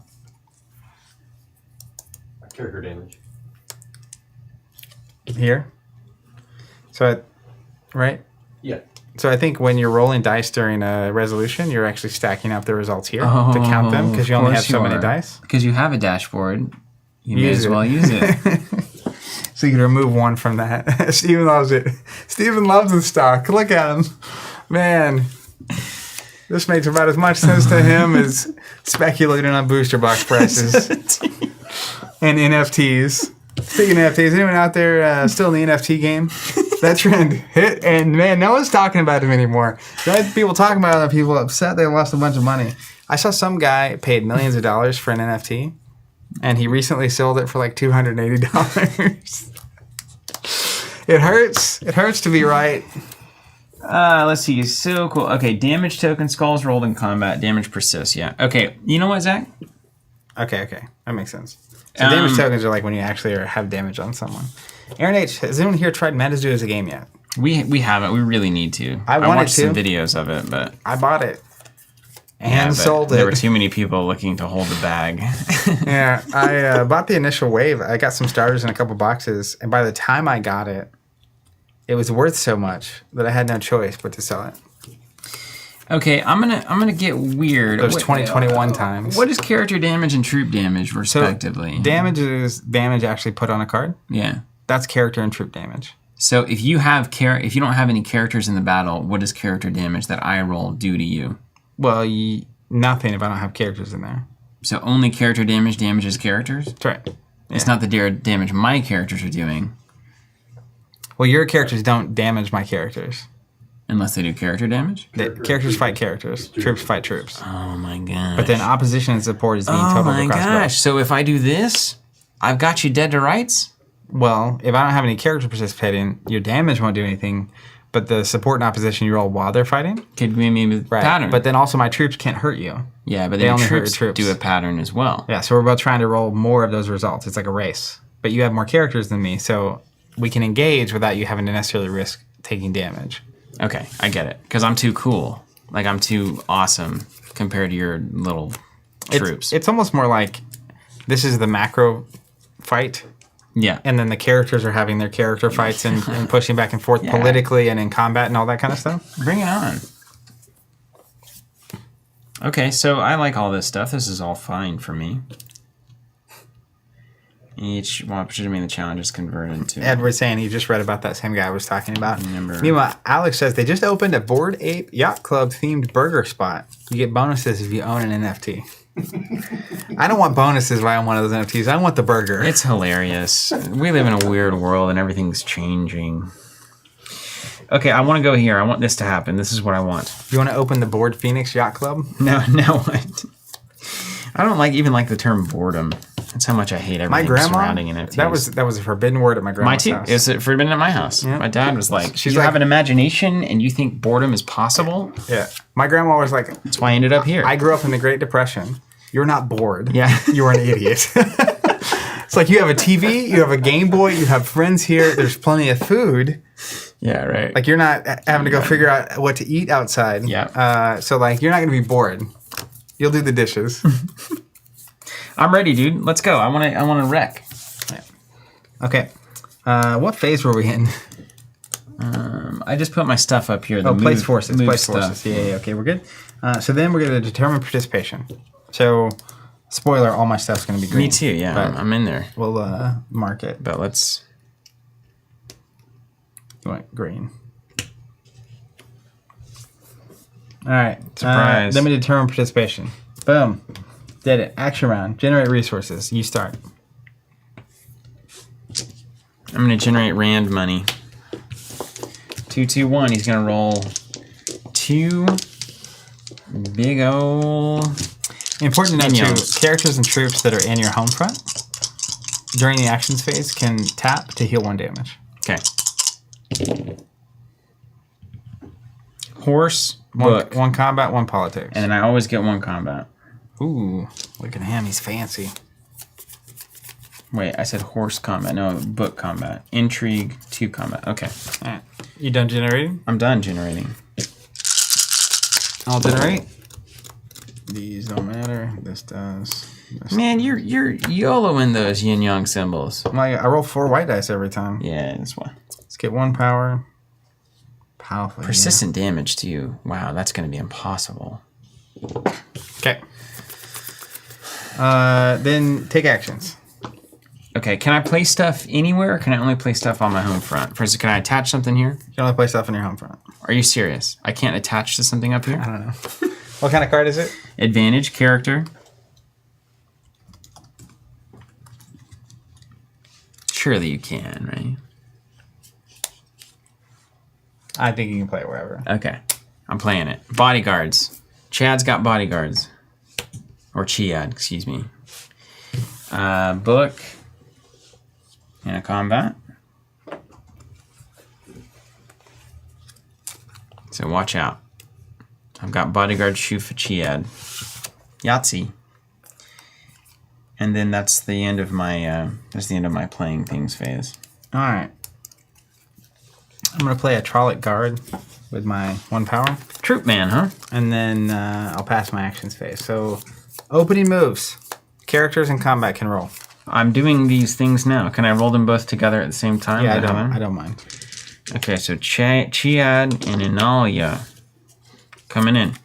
+1 combat due to my Shufa. 4. Inalia rolling 3 dice. I'll roll them all at once, or one at a time. The exact opposite. All right, what am I looking for here? All right. So, you are looking for support, which is the swords. I got 3 support there. Okay. So, we will mark here on your total support as 3. And does damage only happen if there's an opposing character? Or do the skulls stay in like the character damage slot? So, they'll be in the character damage slot, Okay. but I don't have any characters to apply them to. So, we apply the result of everything at the very end. Got it. Two more swords. 2 more support. And All 2 right, so- combat and 2 horsies. Which don't matter. What up, Van? The stream can officially start. We need a Van pop. It says, "Sup, guys?" And it's We do literally need a Van Pop, yes. big banner comes across. It's like the stream has officially started. Time to party. Everyone, pour your first drink. Okay, did you track everything successfully? I mean, I think so. Yeah, but this is a game more about tracking than it is about playing. Put it on the box. Like so many do of you our like to great hits. meticulously track things? Yes.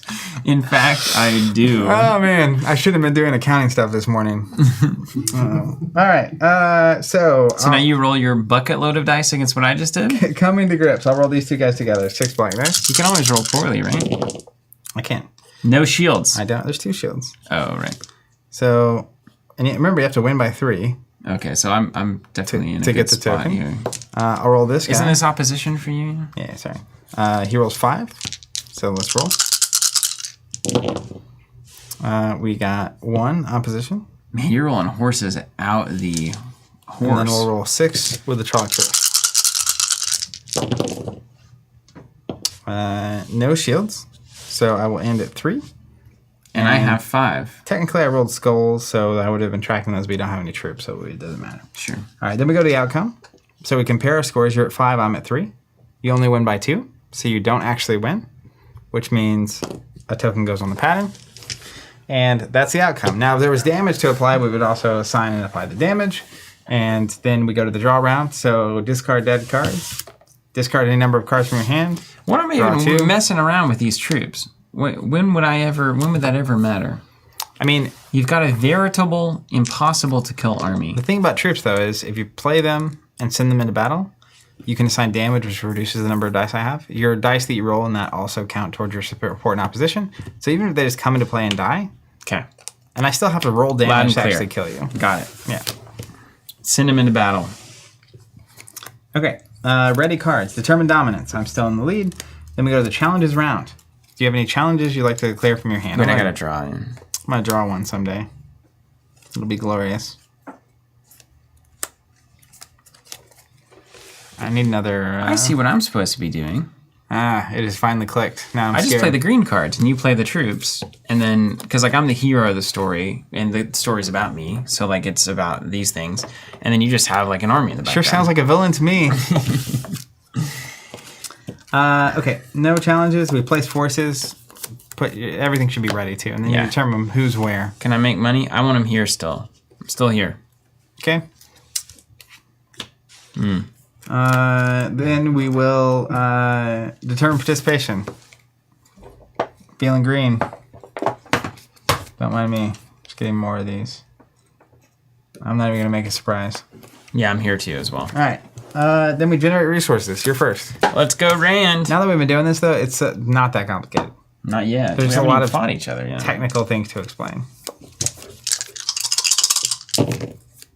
1 and 1. You really would need those 2 wilds. Bryce rolled that on like turn 1 last Of course time. he did. Yeah, Those that don't gets count for this. super It's only good. for generating resources. That's what we're doing. Oh, sorry. I thought. First Yeah. time Dragon Reborn rolls it at all. He advances to his. Yeah. Sorry, I thought it was a challenge. That's insane. Okay, 1 there, 1 there, and 1 on the book. Yeah, like turn 2 last time, Bryce was like, boom, 2 wilds. And he's like, I'm suddenly awesome. Wait a second. Yeah, he just became enlightened quickly. And then this doesn't matter, so no worries there. That's the best way to go to become enlightened. Fast. All right, mine. Let's generate some bucks. Also note, Sean's saying here, damage is applied at the end of the step. It's rolled in, not during the outcome. Not during outcome, rather. Okay. Don't matter, don't matter, don't matter, don't matter, don't matter, don't matter. I got 1 politics. We got him. No, intrigue. We got him. I'm really glad that there are very clearly indicated symbols. Anyways. That's cool. I'm going to play some cards. Yeah, okay. Pay 2 for Desora. Oh no, you're gonna have so many maidens out, aren't you? I got maidens and different area codes, man. Combat and 1 power. Pay for that. Tracked it up. And then that's it. Okay. I'm gonna play nothing with my 1 resource. Okay, when do I use a limited event? During your actions phase. Is that now? That would have been before I go. All right, I'm going to put up here as my Maidens of the Spear action. Now that you've done that, I'm going to change my mind on. I'm Okay, just kidding. yeah. I still have nothing to do. Resolution round. Opening moves. Here we go. Okay. Last time Bryce was also playing challenges and stuff. It was crazy. Here's only 1 challenge in the deck. Well, he got lucky There twice. is one. There's 1. You have 1. The deck has a few. So you're looking for swords. I got 1 sword. So we're going to give you 1 support, and you got technically 1 skull. So that would be character damage. Okay. Then we got Who rolled that? this one. Yeah, turn it sideways. Oh, yeah. And we got a 4 and 1 here on Chiad. Cocked. Okay. So you got 4 damage. Wow. And then a sword. Right? Is that a good one? Yeah, one support. Notably, you can imagine if you brought your starting character into one of these fights and you just like if my character was out here and you just do 5, I'm dead. I lose. Do I choose where the damage goes? I don't think so, because I was saying I have to assign. It says when I'm assigning from my opponent's troops. I don't think so. 2 swords and a skull. 2 swords, 1 skull. Okay. All right, I have a question. Uh-huh. I'm going to play a card. Oh, yeah. Get him. It's called Heroic Efforts. Remove any number of tokens from your character damage pool and then add them to the troop damage pool. Son of a gun. So 6 troop damage? You'll love it. Yeah, because I'm the hero, man. I think the name of that card is just Yahtzee. It still would only take out 1 of your troops, max. Yeah. I mean, it takes out dice. You know what I mean? Yeah. All right. So then we go to the coming to grips, which is when we roll troop stuff in. So I'm going to start doing this.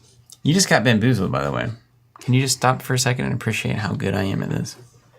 I'm over here basking in appreciation. In the goodness of All my right, let's place. roll these 2 in. 1 skull. So 1 troop damage. Now, is my troop damage removed from his troop damage or not? What do you mean? Like, if I roll 5 troop damage and he has 5 troop damage, do they cancel each other out, or do we both assign 5? Okay. All Both the time. right, let's roll these 6. You have probably an opposite bamboozler card that turns troops into character, right? It would be nice. I know you have that because I can see it here in my hand. Yeah, I think you have to assign that damage first. Before you Opposition. roll in. Oh, you assign it first. That's right. That's what our friends were saying. Well, I think you assign it at the end of the coming to grips phase, though, right? Nowhere Man says you have to assign the damage before you roll your troops. That's interesting, though, because How does that even isn't work? troop damage resolve at the end of the troop phase? That's where I was at. Hold on, let's look. But it's, You can't believe chat every time because everyone's playing the game a little differently. yeah, that's true. Let's look at the hold on, I got this.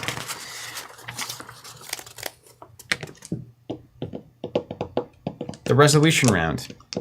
Challenges are resolved 1 at a time. For each ability rolled, mark the card you're rolling for with the die, etc. These ability symbols generate during the coming to grit, allow you to pay for the cost of events. Oh my gosh. Are you serious? Hold on a second. Rolls 1 die for each point the character currently has in each ability. Yes. Mark the card. These make up your resource. For this resolution round, you get resources during the resolution round as well. Like that you roll during combat. And then these ability symbols you generate during the come into grip step allow you to pay for the cost of events or card effects anytime during the current resolution round, including opening moves, come into grips, and outcome. Ability symbols generated during the opening moves and come into grip step remain in your resource pool until they are spent or the end of the current resolution round. Okay. Okay. If a roll die face, yeah. The number during a challenge is totaled and marked in the appropriate damage pool. So they give you resources to play like events during this phase. Yeah. So you apply all damage at the end of each phase. So it clears this out at the end of each At phase. the end of Yeah, at the end of everything, yeah. Yes. Okay. So how about we do this? I'll take back that result. And you said it was 6 Yeah. damage. So I'm going to just apply it to these. I'm going to go 2-2. Yeah, you may apply damage in any way you wish. Damage may only be placed on participating troops. May be assigned damage. I'll do it like that. Oh, wow. Way to go. Just make it nice and confusing. So Love that. I rolled 3 at first and got 1 opposition, which is what I'll keep because I rolled these 3. That was my first thing I did. Convenient. This guy rolls 4. 2 opposition. No, come on. This guy rolls 6. Don't do it. 1 shield. We're tied. We are tied. The outcome. How many of these bopples we have to have? 20? 20. Oh, wow. Nice. We're almost halfway there. Nice. Discard cards, draw cards. So you can't have more than 8. Don't forget it. I'm not going to discard until I have... Oh my gosh, now here's the goods.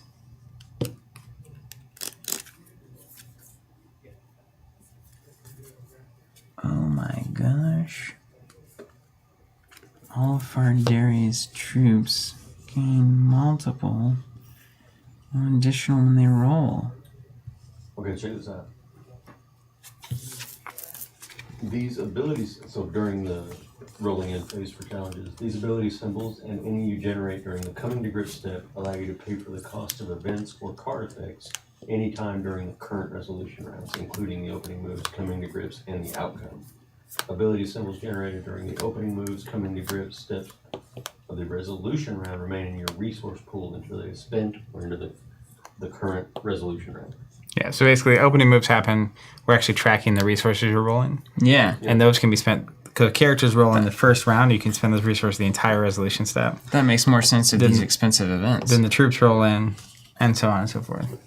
Okay. Symbols may not be used to recruit and non-last but rotate and kill lead to generate a number in the challenge equal to the number of main. Wow, okay, well that's exciting. Woo! Okay, are we ready to play? To blave.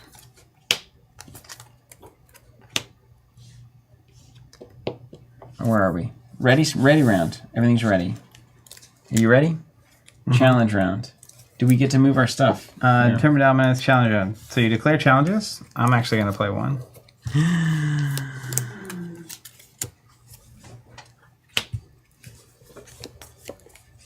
And then we place forces. So what row do you want them in?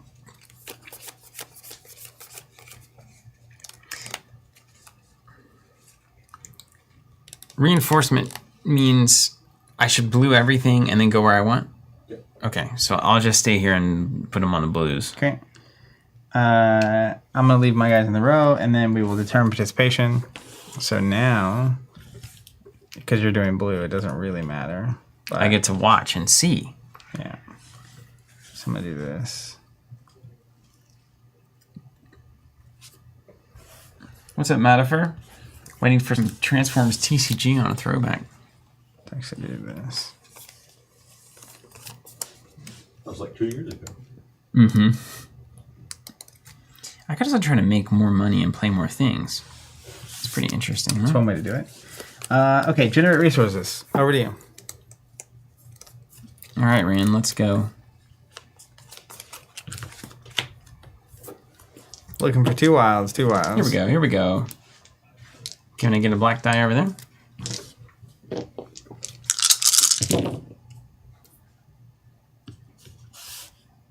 Book. 1 intrigue. And 1 natty combat. Nailed it. Mine? Yeah. Let's go 1, 4. Oh wait, these things have reinforcement too, yeah? So I may as well do this. Every time. Alright. Let's get a 1 power, an intrigue, and a politics. Okay. And then you take actions.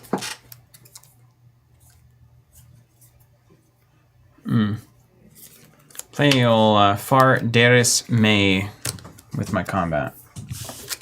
Jonathan says, almost dead yesterday, maybe dead tomorrow, but alive, gloriously alive today. My favorite quote from this.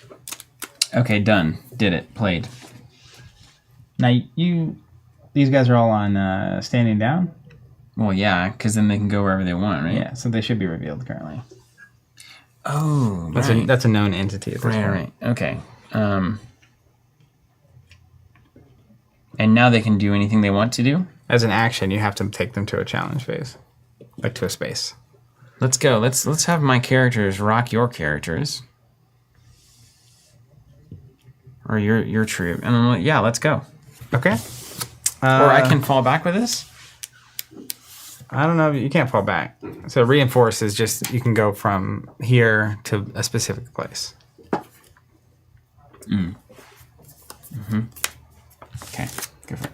Oh, I don't have multiple. Never mind, I can't play this one. Gives me a return. Okay. Done. So you want no one in the pattern challenge? I guess not. I don't know. So this is the one that really matters. What are you talking about? You played a challenge, you put things on, and now you're telling me this is what matters? Well, they Uh-huh. I'm rolling 5 dice here Yeah. for your math, but Can I crush them? we can't damage each other because we're different types of damage unless you have another one of those cards. And then the winner here, I just have to have one more than you. How many dice are you rolling? 5. That's what I'm trying to tell you. So if I'm rolling 10 dice, you're not going to have one more than me. I'm unlikely to win. But if I get 3 successes here, Well, you just get a little bobble. Doesn't matter. There's like a million neutrals anyway. all right. I believe, man. I mean, I don't want you to get whatever thing you put in your deck. You're not wrong. You're not You know wrong. what I mean? Maybe it's really good. This is the gambit. Why would you put bad things in your deck to then challenge me on? Okay. Taking actions, I will play another Trolloc Gar. No, he doesn't have multiple. Aha. Okay. Then we go to the resolution round. So we start here. So this is revealed. It's called Invasion. Oh, apparently it gets revealed. Earlier. The challenge gets flipped face up as soon as both players have had a chance to play one. It's called Invasion. Yeah, what does it do? If successful, choose one of the following. The first thing doesn't matter because it doesn't exist. Draw 3 cards or take up to 2 cards from my discard pile in my hand. Do I get that if I win it? I think you just deny me from getting it. Are you serious? Yeah. So you can decide to commit based on that. Yeah. Okay, so that's not terribly crazy. Let's do it like this then. Here, then if you have weird stuff. Old Chiad's going to work over here, and then we're going to try to punt you there. Dice to dice. A roll-off, if you will. Yeah. Now, when do we play advantages? Whenever? Yeah, it's part of your action phase. So during the action, I play it during action phase before we get to combat, though? I think you have to use the stuff you roll in combat to play those kinds of cards. Well, it doesn't have a cost. What's the name of it? Battle Hardened? Can you tell me what it does before I commit?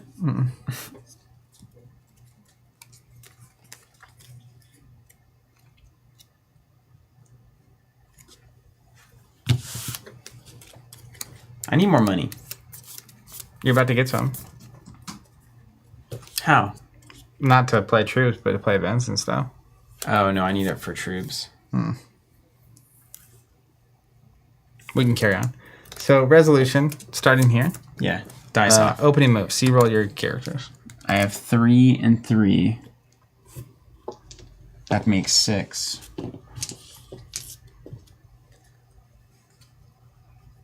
As a limited event, move a maiden of the spirit grading control from your home front to your battleground. Adam's saying advantages are during the action phase. So during the action phase, I'm going to play a Battle Hardened here. Target character or troop I control when determining how many ability dice to roll for the target, ignore damage. What the? Wait, you ignore the damage on this? Just on this guy. So I target a character or troop. This turn, when they're rolling, I ignore damage. I'm actually going to play 2 of them. I'm going to use this event. Wait, when do I use my... Do we go back and forth to pass You do or play? all your actions. So these are actions I'm taking. Okay, well, let me put this here. May as well with that limited event, right? Yeah. Oh, no, wait, then I can get hurt. But I can also hurt you. Mm-hmm. I want to hurt you. Okay. Let's see what that looks like. All right. So starting with your character, roll your characters in. 6 dice coming at you. What am I looking for? Well, technically everything now. So the first thing we'll do is your support. So how many swords did you get? I got 1 sword. Okay. And then you actually rolled... He's opposing that one because it's your challenge. Oh, yeah. So you need shields. I got 1 shield. So 1 opposition. And then you got 2 character damage. And then you also rolled 3 combat. Mm-hmm. So now we're going to track it. It's blue. And then that's all you rolled. So then these things, I think, have activated. Yes. Okay. So I'm So gonna keep going. you will be the first person. So we'll clear out. Your character damage applies. Nothing happens. Opposition will stay. And so now you get to start with your troops.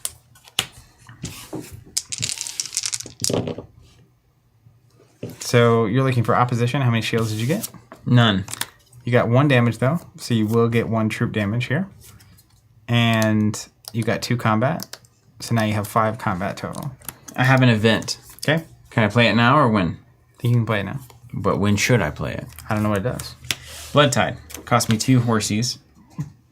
So my 2 combat pays. Where did it go? Here. Oh.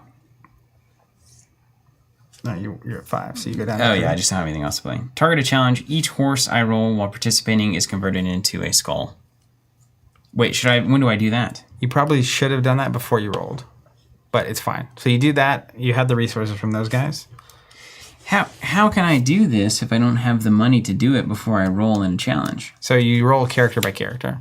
Oh. So you'd have to roll, get the resources, play it, and So then, I can get it here and then use it with play your it, and then troops. before I roll. You want me to re-roll? No, it's fine. So you rolled 2, so you get 2 more troop damage. Yeah. I'm trying to attrition you. So now my troops get to roll.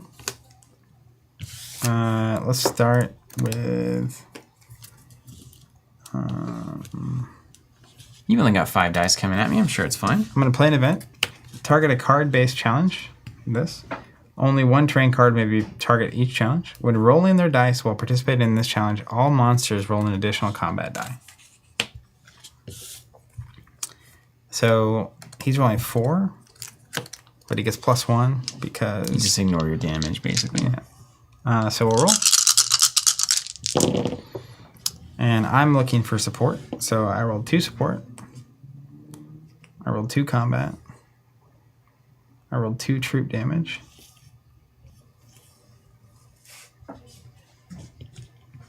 Okay. And then this guy's going to roll 2. I'm going to go ahead and also use 2 combat to play Blood Tide. So when this guy rolls, any combat that I roll is also going to be troop damage. Hope you don't roll any. 1 troop damage and 2 opposition, which I'm not looking for actively. So that will be the end of my rolls. Then we will apply troop damage. So we 3 here? take 3, and they aren't discarded yet. How many did you do? You were at 3 as well. Yeah. So I'm going to apply this and then this. So then we go to the outcome. I have 2 support. You have 1 opposition. So I am ahead by 1, which means I win the... So you kept taunting me with the pattern challenge over here. Yeah. I had the right idea, though. I can draw 3 cards, which is what I'll do. And I win the challenge. And then we would apply the outcome. Dead. This guy's dead. Now, I'm not sure if we would... I think we would resolve that fully. And then now we go to the pattern challenge. Yeah. Which goes through the same process. Okay. Chad's rolling.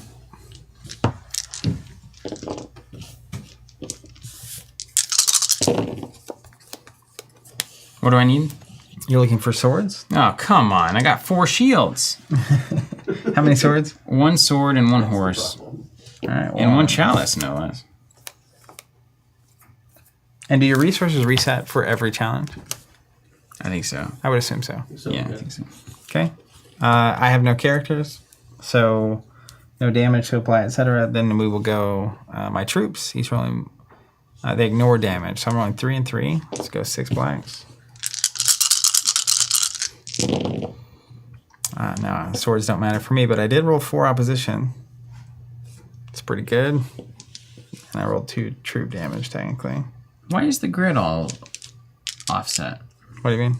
Like, why is it support opposite? Well, why isn't it next to each other so we can clearly see if we won by 3? There, those 2. Yeah, but they're different numbers. Oh, why is it like stacked like Yeah. that? For no reason. To fit the text in. Maybe? I don't know. Yeah, maybe. This guy's gonna roll 6. Don't matter. 1 shield You did it. and 2 combat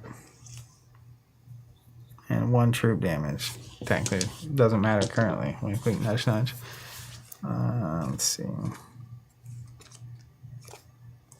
Doesn't actually matter.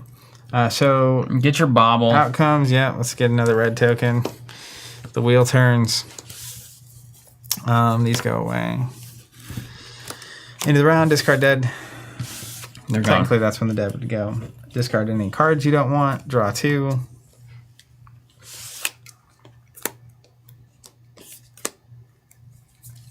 Okay. And then ready everything. And advantages are played during the action step. Yeah. Right?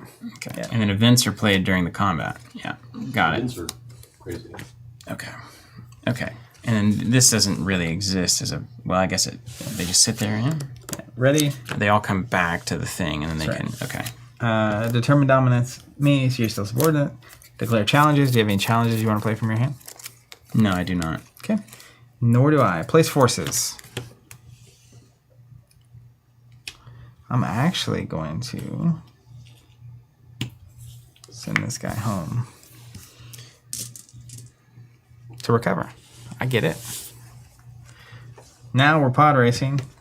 I need more characters. Ugh. He would roll a lot of dice if he participated, though. That would be pretty sweet. Yeah. But all that character damage would hurt. It makes sense. I want to hide like he does. He doesn't want to reveal himself till he's powerful enough. I built a deck that's like 5 of those. They're called the Forsaken. They're like the bad guys, you know? Like the deck has 5 characters of them, and that's it. And then it's all just spells that do. That's awesome. Stuff. Okay, done. We've decided. Now we go to the resource stuff. So no, we declared the turn where they're going. I'm all green. Then we generate resources. Yeah.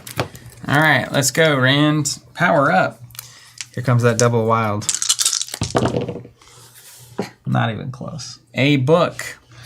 It feels like the kind of game you could really just roll poorly. Yep. Bryce we were using it where troops could generate resources, and he got ahead on troops, and then just kept rolling more and more. And it was just like, Yeah. All right, here comes Inalia. 1 horse. I'm gonna get a free horse. At least you have 4 characters. That's a lot of potential resources, actually. Well, when you roll them, it is. Yeah. It was a lot of potential resources. I agree with you there. I wasn't mincing my words. I was accurate. And then do I get a combat just for playing? Yeah. Okay, so I get +1 combat there. No, it's combat. Is it a die or a thing? It's a die, apparently. A chalice? 1 chalice. My gosh. Entry your Why name. bother? I can't even play stuff. Hey, what's this? The chalice is intrigue? Oh, I rolled a politic earlier. Okay. I thought the book was intrigue. I'm intrigued by books. All right. Mine? You can lose a bauble to lower the cost of stuff. You can lose one of these to lower a cost of stuff. Yeah. Seems bad. Yeah. Let's see what I get. These don't matter. These do. So I got a intrigue, horses wild, and a chalice. Jonathan's hand, maidens cannot recruit there for war. No, you've got Maidens of the Spear starting. Advantage. Yeah. Just in general, I think they're just not good at recruiting stuff. But then it's like, how can I recruit more maidens if my maidens can't recruit? It's not like I can use my troops. All I have is maidens.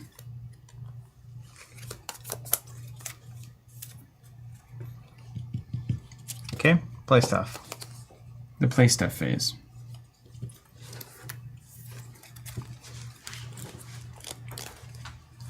The chalice is just a waste of time. Leah. Okay. I'm trying to maximize. I can't. I've got 2 combat, an intrigue, and a politic.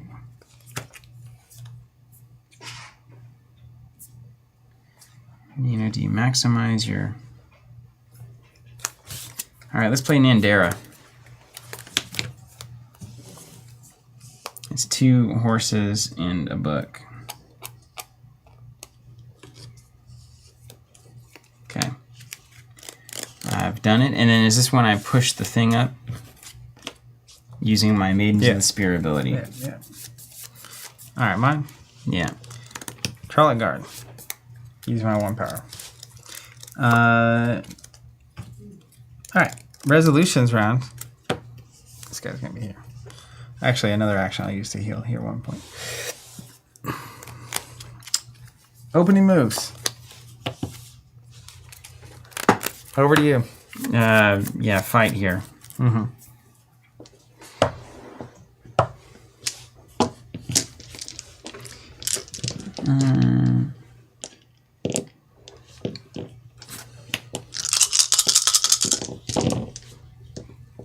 What do I need?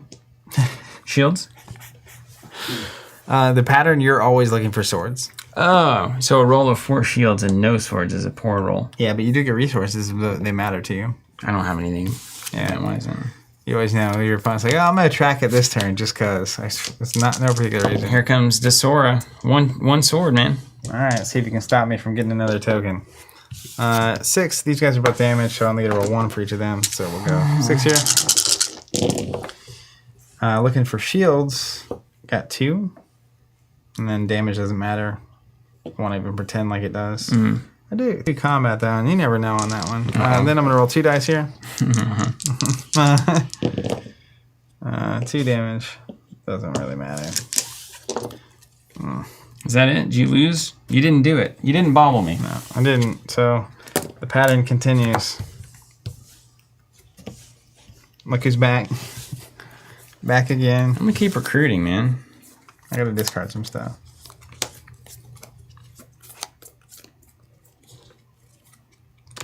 That's pretty good. All right. You're first. You got any challenges? I gotta make. No, I don't have any challenges. No. What do you have? You have anything? We only have 9 turns left. We make money now, right? Yeah. Everything's green. Come on, here's that double like, yin yang. Speed it up. I've only got 1 yin yang, 1 book. Are these all gone here? So many dice rolls. And 1 auto combat and 1 book, which is politic. And all yeah. All you what? And then can I play something and immediately use it to generate more money? No, you're past that. So you generate resources with everything, and then... Yeah. Ooh, look at that. Oh my gosh, that is the dad roll. 3 combat. Charging up. Now hold on, maybe I need to... See, because I could use that ability to push that up. Let's make sure I can play everything I need to play. Right, so also, you want to really have your head spun around? You can play this game with more than 2 players. There's a card for the dark side, the dark one. If somebody else on your team wins, you win instead. Wow. Lewis, the other day you mentioned Ashes not being a TCG, and this is a CCG. Can you explain the difference? I've also heard LCG, but don't know about it. So TCG and CCG were both used in the 90s and are still used. It's either collectible card game, customizable card game, or trading card game. The reason of the difference is people filed various trademarks and stuff that eventually went away because it was too synonymous with the format. But those are all collectible games, which means the cards are collectible, kind of like baseball cards. They come in booster packs usually. It's random. You don't know what you're going to get. There's usually rarer cards than others. And in a card game sense, you usually build your own deck and you're playing against other people. An LCG is short for Living Card Game, which is a term that was trademarked by Fantasy Flight Games to describe card games that aren't collectible. So they have fixed releases. They come out usually on a pretty routine basis. But when you buy it, you know exactly what you're getting. So a game like Ashes, the expansions are the same every time. So when you buy Songs of Soaksend, for example, it comes with the same exact cards every time, and it comes with a playset of all those cards. So that's the key difference. The games themselves will usually look pretty similar in terms of you each have a deck, and you're playing, and it's random, and that kind of thing. Dude, look at the difference in my turn. Same characters. I generated 6 combat this time, and like 1 last time. That's what we call variance. I can actually play the game now. right, you ready for this? We're going to play Jolene. 2 combat and a chalice. Jolene. When you recruit Jolene, you may search your deck for an Aiel troop and place it in your hand. There's some Aiel invaders, that seems right. Nathan saying, I like this so far. Long games are up my alley. Bryce saying, I'd be happy to play it with you at 3.0, Nathan. Is there anything you may remove? At this rate, Steve and I will still be playing it with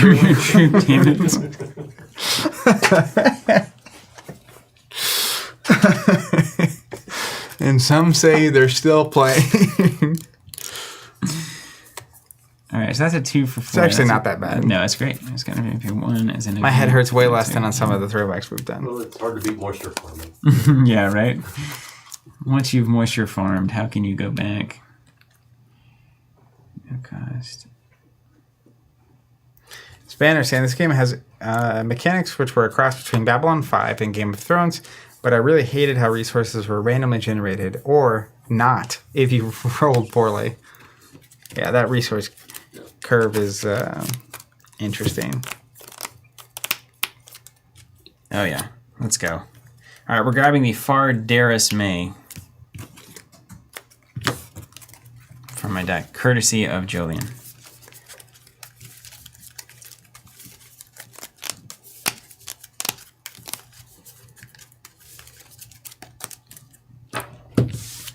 Get ready for the business.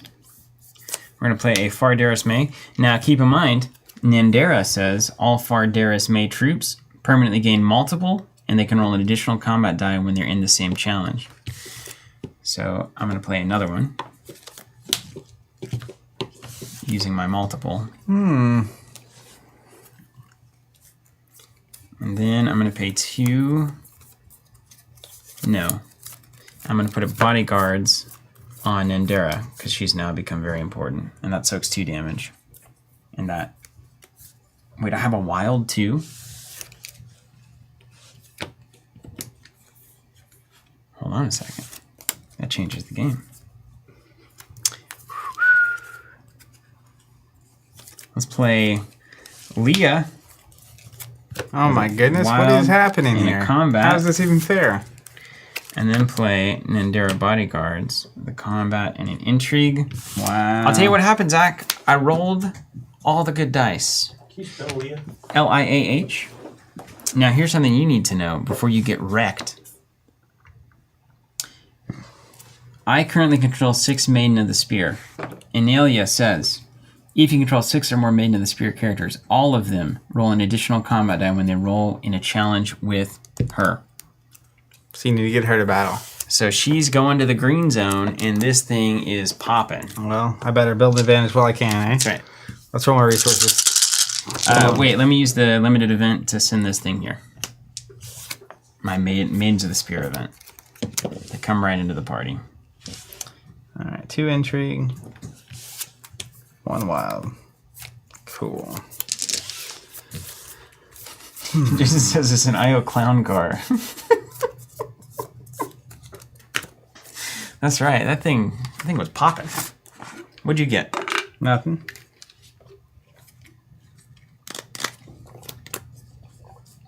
Really, nothing. Don't forget, when you're playing an old throwback, it's important to remember throwback to the original liquid. Water.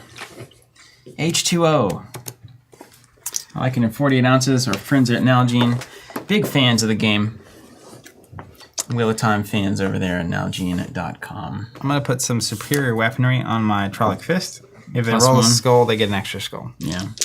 Okay, now we're going to go to the opening moves. Actually, I'm staying here also. Yeah, same. You going to roll your dice? Yeah, I'm gonna.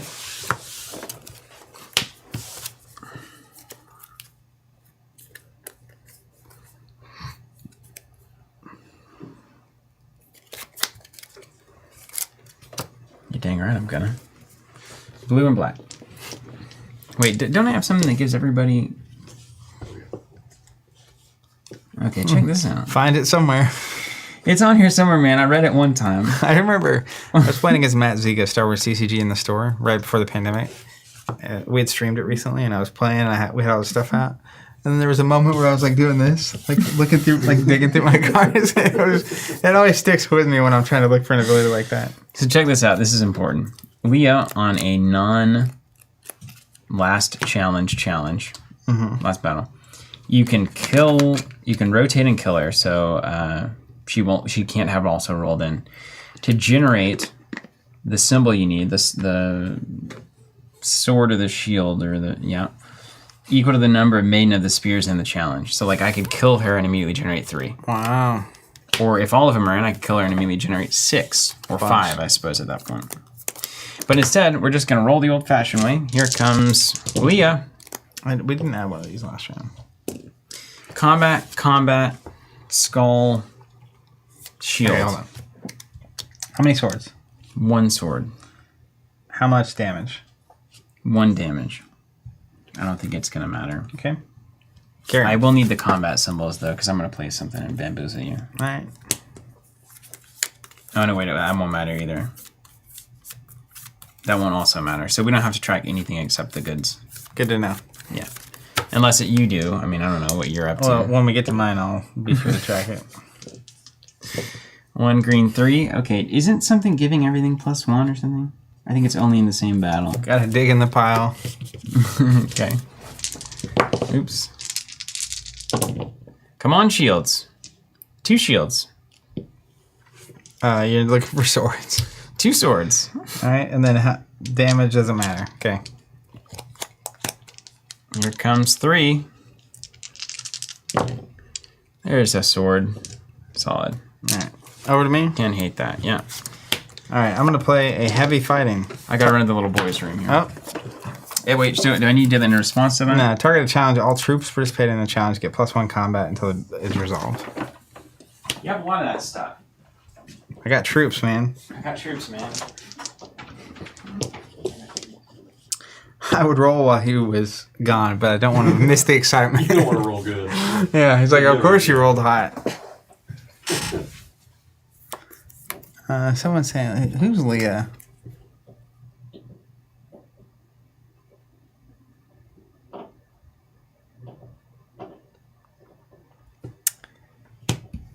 Is Leah one of the main 4? No. Oh, okay. She's a maiden. Shield maiden. Yeah. No, Maiden of the Spear from IO. Yeah. What's the name of the 4? There's Rand, Matt, Perrin, Egwene. Perrin, Matt, and Egwene. Egwene, yeah. Egwene? Egwene. Is that the girl? Yeah. The names in that show. It's like there's just a lot going on for someone that has no idea what's going on. Oh, yeah. And you're not reading it, so it's not like Right. they just kind of mention it. And they do it, they try, like in all shows where like, especially early on, you need to have the character's name said several times. Yeah. But it's really unnatural to always, like, if I'm always saying Bryce. Right. So, in the book, though, it's like Bryce says. Yeah. So you see the name over and over again. Rolled 18. Success. 18 what? Just kidding. I thought you were serious. I guess that's why it's funny. Alex says, well, there's a lot going on, and then there's Matt. Okay. So they all get +1. This guy rolls 2. Start there. 1 combat, 1 opposition, 1 damage. So 1 opposition, 1 combat, 1 troop damage. Oh, no. Does my character damage matter? You can clear it. It's cleared. Troop damage. Did people find a clever way to do this? Like this? I'm sure. Like an abacus. Yeah. This guy only rolls 1, but he gets +1 from this. That's 2. 2 opposition. Yeah, he gets +1 from that. Roll 2 here. Wait, 2 opposition, you need to mark that? Yeah. Ah, That's like good for you, right? yeah. I thought it was bad for me. It feels like 1 opposition, 2 damage. definitely feels like I'm the opposition. You got all the stuff. You have so many characters, Yeah, but you're man. attacking me with like birds and like bird people. Opposition, 2 combat. I feel like it's gonna end poorly. on position, and then 1 damage, 2 damage. You gonna convert that into something else? I don't know yet, man. Man. Oh, and you roll a skull, so let's add a troop damage. Let's see. Man. Okay. No, I'll pass. Oh, great. And then outcome. I'm ahead by 1, which is not enough. It's not enough. It's a bunch of turns where neither of us did anything. Circle gets the square, man. I think I'm coming for you. Have you seen that? There's a video that's like how to make type A people in your life go crazy. Show them this video. And it's like the thing with the different shapes. And it's like, which one does this go into? And it'll be like a triangle and there's the triangle shape, but they just throw it through the square. It's like, which one does this go through? And it's the circle and they just push it through the square. And like every shape actually fits through the square. Very funny. I'm sure it would bother some people. It's like an itch you can't scratch for some Probably bother people. me. Ready everything, draw the cards, etc., etc. Which pattern are we at? 3, 4, 5, 6, 7, 8, 9, 10, 11, 12, 13. 13. Oh my goodness, I drew a character. You're done, man. When do we determine where things go? Is that happening now? Challenge. Declare challenge. You have any challenges? No. What about forces to place? I'm going to place some forces, man. Yeah, I was built for placing forces.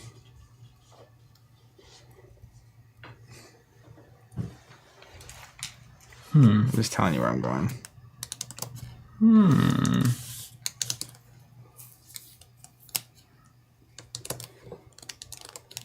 It's time. Let's get into it.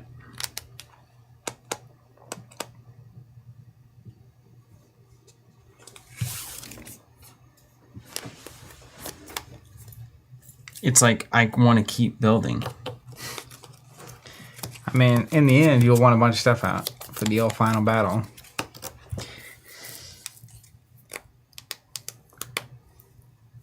This guy's a beast. He's undamaged? Yeah. Oof. He's literally a beast. He's like a human eagle. A eagle.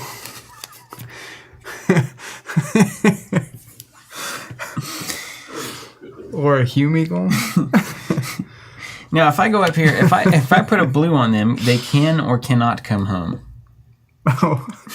If I put a blue square on them, can they return here? So during the place forces step, you put stuff in the rows. Mm-hmm. Then we decide where they're going. So you put the colors on them. Yeah, and can blue be home? No. Blue, if they have reinforced, can go from blue to one of the colors. But what is standing down if you just stay there and lose? So usually what happens is you have characters here and here, and we have to assign colors secretly. Mm-hmm. And then we both reveal simultaneously. So if I put like a challenge here, and like, let's say I play a challenge. What's the point of the blue without reinforce? The point of the blue is to have a character here that you're not actually sending to battle. So like as an example, let's say... Oh, I put them up front is what you're saying. Yeah, well, I want them up front. Yeah, so right. you put them all up front at the same time, and then you put the colors on. Right. Technically, because you have so much reinforce, a lot of times here. you do blue because you can decide later after you've seen what I'm doing. Yeah. And Okay. Yeah. that's why the starting advantage is good, because you can play one, move them up, and then they are reinforced, so they can go right in. You can kind of uniquely push people straight from action phase to a challenge. Mm-hmm. 1, 2, 3, 6. So we could go crazy, but then I don't get to make more people. I'm gonna make more people instead. Okay. It's repopulating the earth. Your God-given mission. I've got to hit it too. I've got to hit it now, and then I've got to win the game. We're a ways from that. I think even.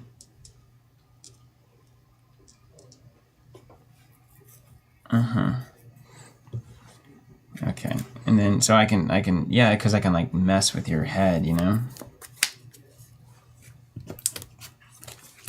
Nando's is going down here. Nando's. What's I've been to Nando's. It's a Nando's chicken shop, yeah, in the but UK. But it's a certain kind of chicken. It's certainly. It's a It's like a fried chicken. It's a No, chicken shack, right? it's different Chicken than- shop. it's I don't different. know. People talk about it. Let's see. Legendary South African flame grilled peri peri chicken. Yeah. There you go. I had. But it's really just where everybody gets hammered and goes to Nando's after they get out of the bar or the club. Really? Yeah, there's a whole thing about Nando's. There's like Yeah, fights and stuff all the time. I didn't do that. I just went to Nando's. It was great. It's in New York as well. Okay, are we in the money making phase? You're just ready to play stuff. That's all I know how to do. All right, yeah, we can make it the money phase. Wait, we need to put things here, right? Yeah, they're all blue. I get it. So these are blue, and then they stay home. They're not. I'm not They saying stay there, yeah, unless you want them to participate. I want these to participate. Well, that's great, yeah. All my guys are green. Okay, here we go. This is the final recruitment effort. I'm putting out the flyers. Rand hasn't done anything. He's not enlightened at all. Yeah, he's kind of just... Oh my gosh. 2 books? Can I convert 2 books to a combat? No. He's just sitting home reading. There's no mechanic that allows me to like at least... Waiting to become enlightened. And this isn't a challenge, right? All maidens of the spear roll an additional when they roll their dice while participating in challenge. This is not a challenge. I know enough to know that. Apparently there's a Nando's in the burbs of Chicago, according to Edward. Jason saying Nando's was on an episode of Atlanta a few weeks ago. What's Atlanta? It's a place in Georgia, famous city. Famous? 1, 2, Or large? 3. It's famous. What's it famous for? Hot Atlanta? It's hot. It's famous for just being a city, famous city, popular. You ever been to Atlanta? No. I went to Atlanta once. Stayed with our mutual associate, Joey Leak. Come on, roll better. Stupid dice. I love playing dice games with Steven. He cannot handle variance. That's why I play Root.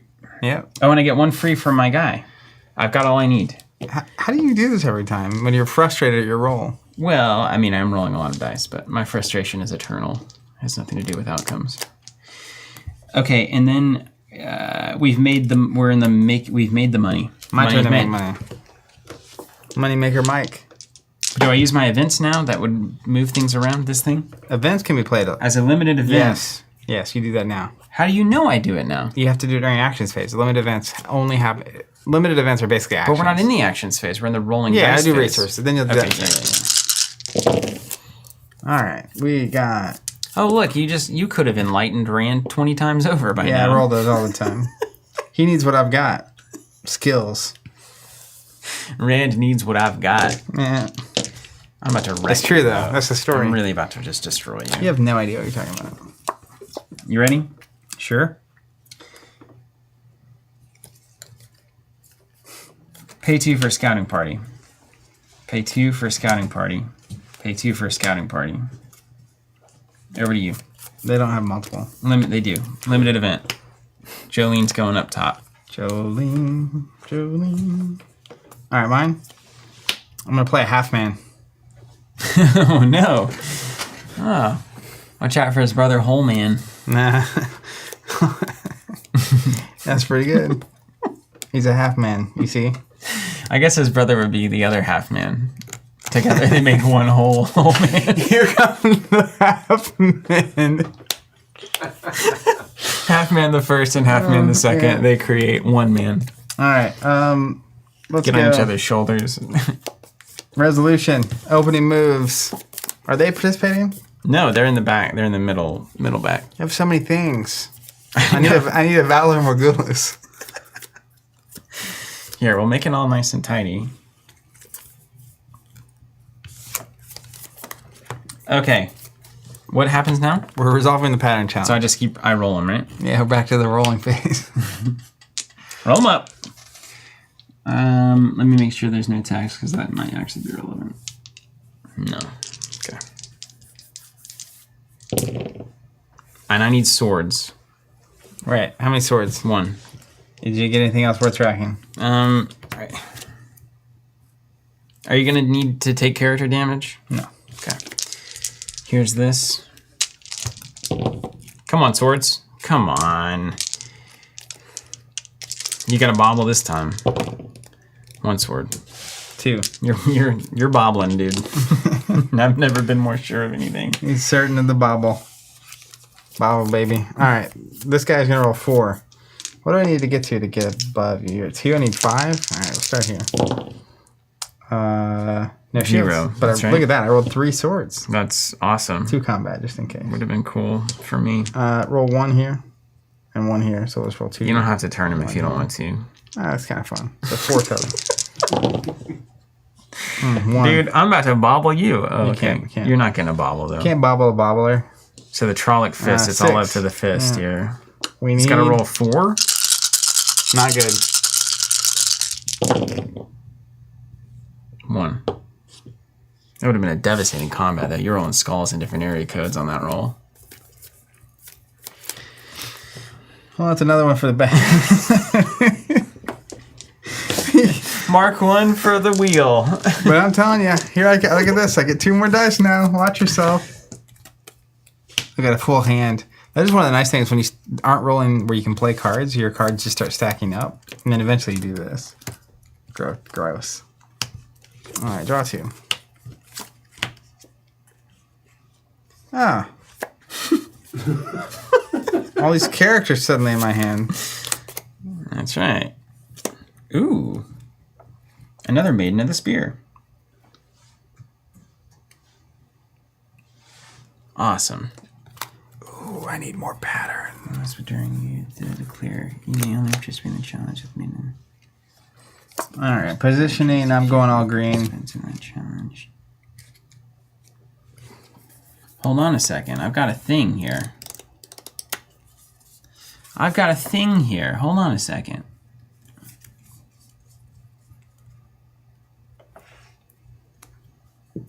I mean, this is... I'm going to save this. I'm going to bamboozle you with this. Only Rand is staying home. He's all about the pattern now. Man, I had to step away. Did I miss any bamboozling? Always. All right. We're all going to the pattern. Let's just be honest here. Let's roll resources. Go ahead. Always generates 1, of course.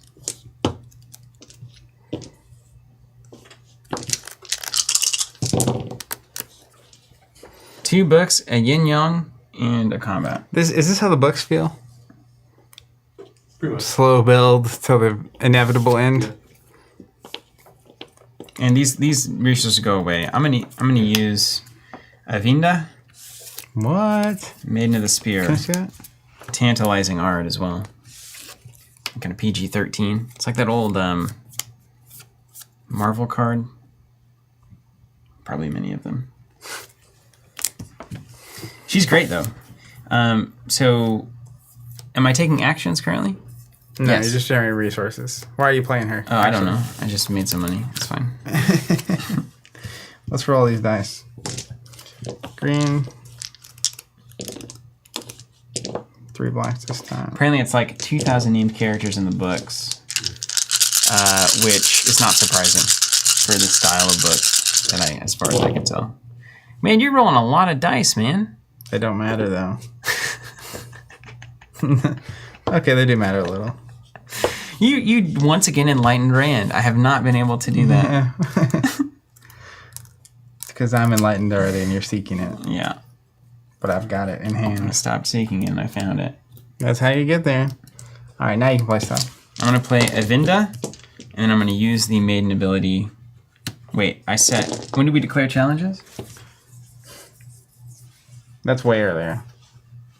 Okay, so I want everyone here. Yeah, we're all in the pattern. Yeah, and she's here as well. Oh, gosh. Alright, mine. Yeah. 2. No. We're going to play another half man. We've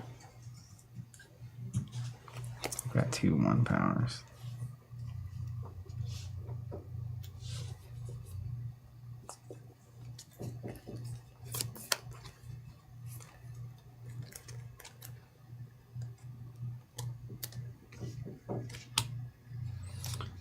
We're going to play another Trolloc Footman. No, you're reinforcing. Yeah. I too am gaining power. Alright. Ready to do this? Dude, I don't know if I am. So, You're rolling a whole lot of dice. all my maidens are +1 combat. Oh god. Roll an additional combat die because of Anelia. You wanna just tell me a number? I think that's all I have to worry about. You wanna count up how many of each color you need to roll? How many blacks? 4, 8, 12. I guess, hold on, let me do this. 1, 2, 3, 4, 5, 6, 7 times 4 is 21. No. 28. 28. 7 times 3 is 21. Wait, 7 times 4, that's like the weirdest one. 4 times 7, 4 times 6, 24, 28. Yeah, still? Still up there, isn't it? 4 times 8 is 32.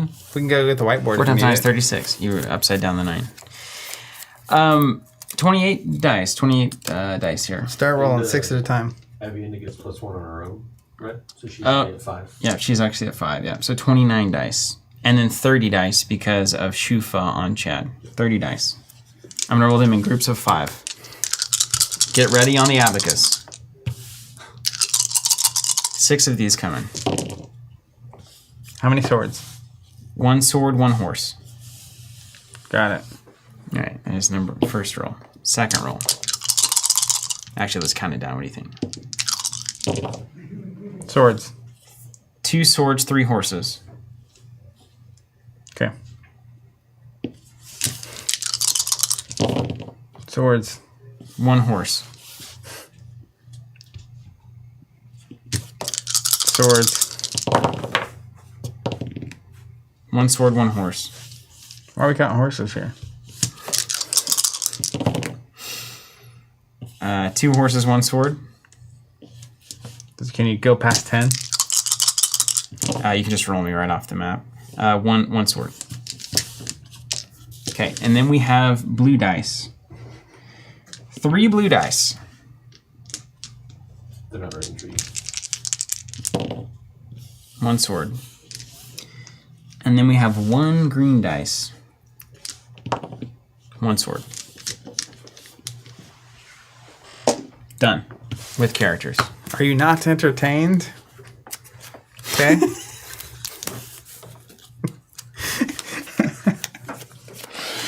Yawning over here. Alright, you can go. You gotta go too. We got stuff now. Yeah. You gotta go first. You're the subordinate. Okay, hold on. I have any number of things to play.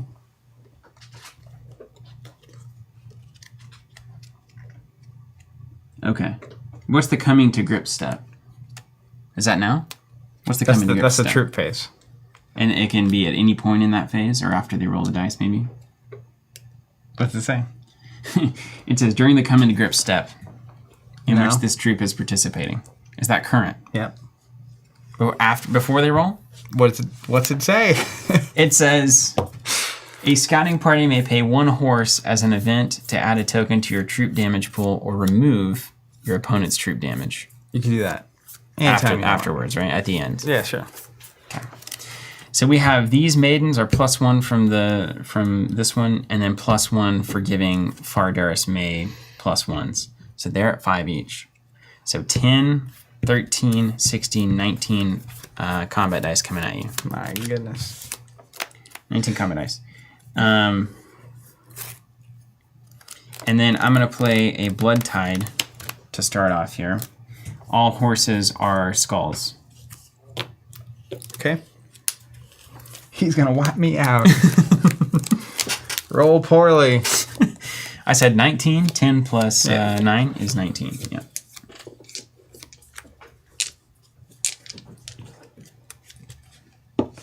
Five. I'm going to do 15 first. So 3 skulls and 1 sword. Okay.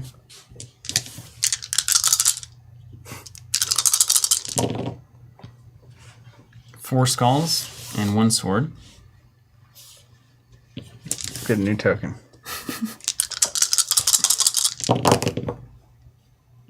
Four skulls and 2 swords. 4 dice coming for 19. 3 skulls, 2 swords. All right, is that it?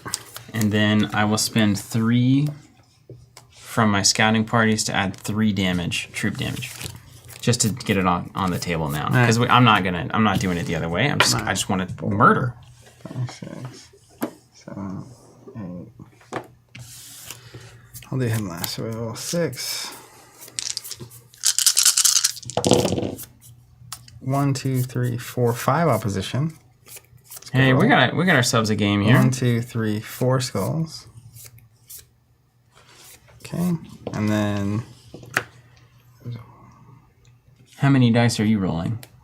I rolled 6, so it's 1, 2, 3, 4, 5, 6. There's 2 left here, and then I'll do these 6 by themselves. 1 combat, and the other one doesn't matter. And then this guy rolls 6, and if he rolls at least 1 skull, I get an extra one, which he did. He did. So we're gonna get 3 shields, and then 1, 2, 3 skulls. 1, 2, 3. Plus 1. 1 there. You get plus 1 skull for his ability? Yeah, that's right. Yeah. Okay. So let's go to resolution. I can't wait. I rolled 8 opposition. So we're going to take away 4, 5, 6, 7, 8. You're ahead by 3. Look So at you the get a blue bobble. token? Dude, I'm on. All right. Then you did 17 troop damage. So we're going to go 4, 5, 6, 8.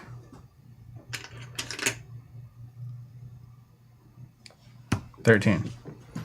I did 8 troop damage.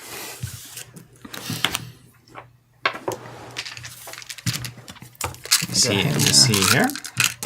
It's just when these guys are killed, they get to draw a card. By the way, 2, Don't mind me.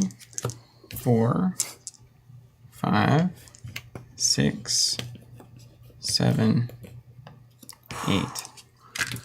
All right, volley to me. Let's get on down with our bad selves. That's a good little turn you had there. How do you possibly recover? I got it in different area codes. You got it. I've been not playing anything for turns because I'm just waiting on resources. So you think you have the... I feel comfortable. Okay, you got the goods. All right. He's got the 3, goods. 6, Okay. 9, 12. I certainly- 5 turns remain. I certainly believe. 5 turns remain. I got that Valor Morgulis, dude. Draw to you.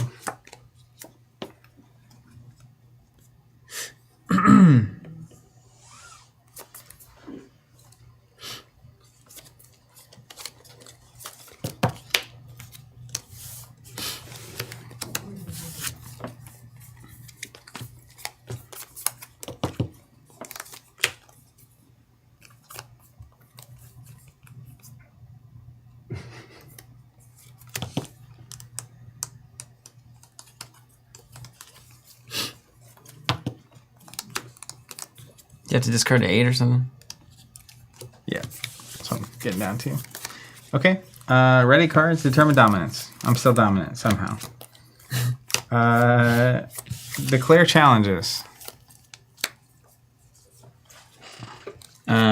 I'm going to make... I can just make everybody blue, right? Well, your challenges is cards from hand. Oh, right. I have none of those. All right. We'll play this challenge. Okay. Then we reveal challenges. No cards can reinforce this challenge. If I succeed, I add 1 token to my section of the pattern. What's it called? A skirmish. So then I have to actively move there to Yeah. deal with it. And I Yep. can't do the reinforced tricks. Okay. Wait, do I go first or you go first? You have to assign first because you're a subordinate. Why does this matter if you win it? If I win it, I get to add to my pattern. No. Oh, yeah. Lobby bar. But Right there in the lobby.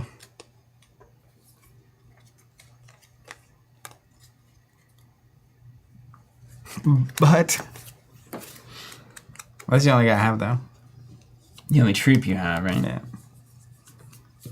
But you could do that thing that I did where your character damage turns into troop damage. I could. We don't like that at all.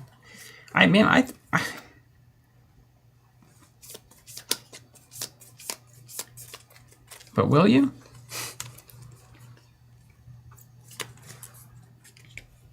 I'm just denying you the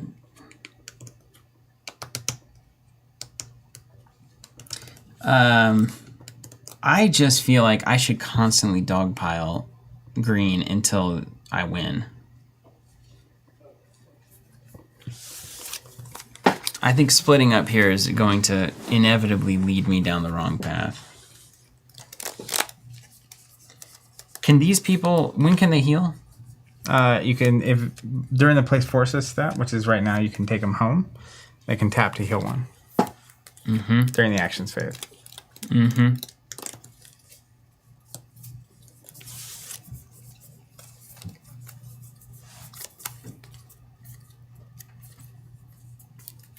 Okay.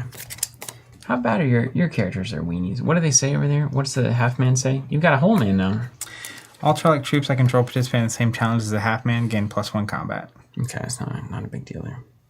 Ergo, all the troops are going to stay home, and everyone else is going to be blue here. Okay. This guy's going here.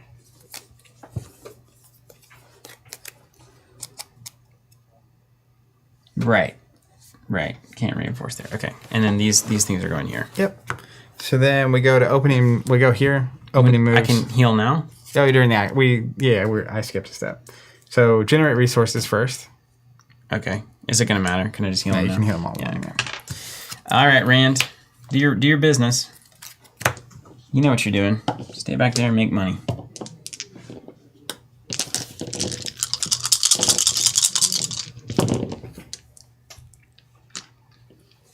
One combat automatically because it's Rand and a book. Okay. I'll generate my resources. Woo!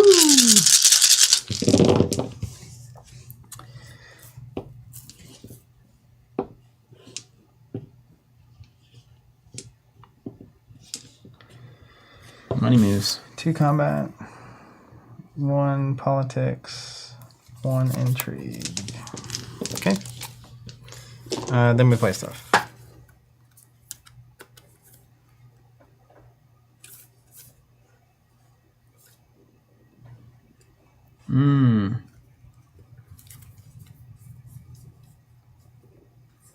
All right. Well, I've got the money for it. I'm gonna play Sullen. This is the action phase. And then I'm gonna move Sullen. It's not reinforcing. Here. How do you do that? Limited event. Move a maiden of the spirit card you control from your home front to your battleground. To a battleground. So battleground? the battleground is this row. Here. Oh. What's the advantage doing that? So now you could technically reinforce. She can reinforce to come into here. This can't be reinforced too. So the advantage is normally when you play a character, you can't have them participate that round. Right. So your combo lets you go from putting them into play to actively. The reinforced matter. Okay. Cool. Okay. Done. All right. I'm just going to play a Trollic Raiders. And then pass. Okay. So we'll go to resolving this. Yeah. No characters. So we'll go to troops. Rolling 5. If I can get a single sword, I succeed. I've seen it not happen. Let me see if I have anything. No. All right, come on. All right, so you can use... Wait, what is this Jonathan saying? You can use 1 maiden to recruit as well, and then as a limited event, send her to the battleground with your maidens of the spear advantage. Yeah. So you can recruit and then move up. But what's the point in that? Because then you're already tapped. Yeah, I don't know. Then you go up here. Maybe and if you then, had some sort of ability you wanted in the combat. Yeah, Jonathan, tell me why I would ever do that. So I succeed. Just to soak some damage maybe or something? I win the challenge. You did it. I get to add a token to my got a pattern, lobby. which also removes a turn from the game, interestingly. Interestingly. He's tapped. This succeeds. And Do you want me to roll all these dice? you need to get at least 3 successes. So just start rolling. Okay. And you're just rolling your characters, right? Yeah. Let's start with the black dice. Everyone's at +4. Yeah. So we've got... Well, let's just start with these. 1, 2, 3, 4, 5, 21. start there. What do I need? 3, you got it. All right, done. All right, add a token here. All right, end of the round. Dead stuff. Draw. And then ready. You need more copies of that skirmish card, Bryce. Yeah, only got 3. Cards Bugatti.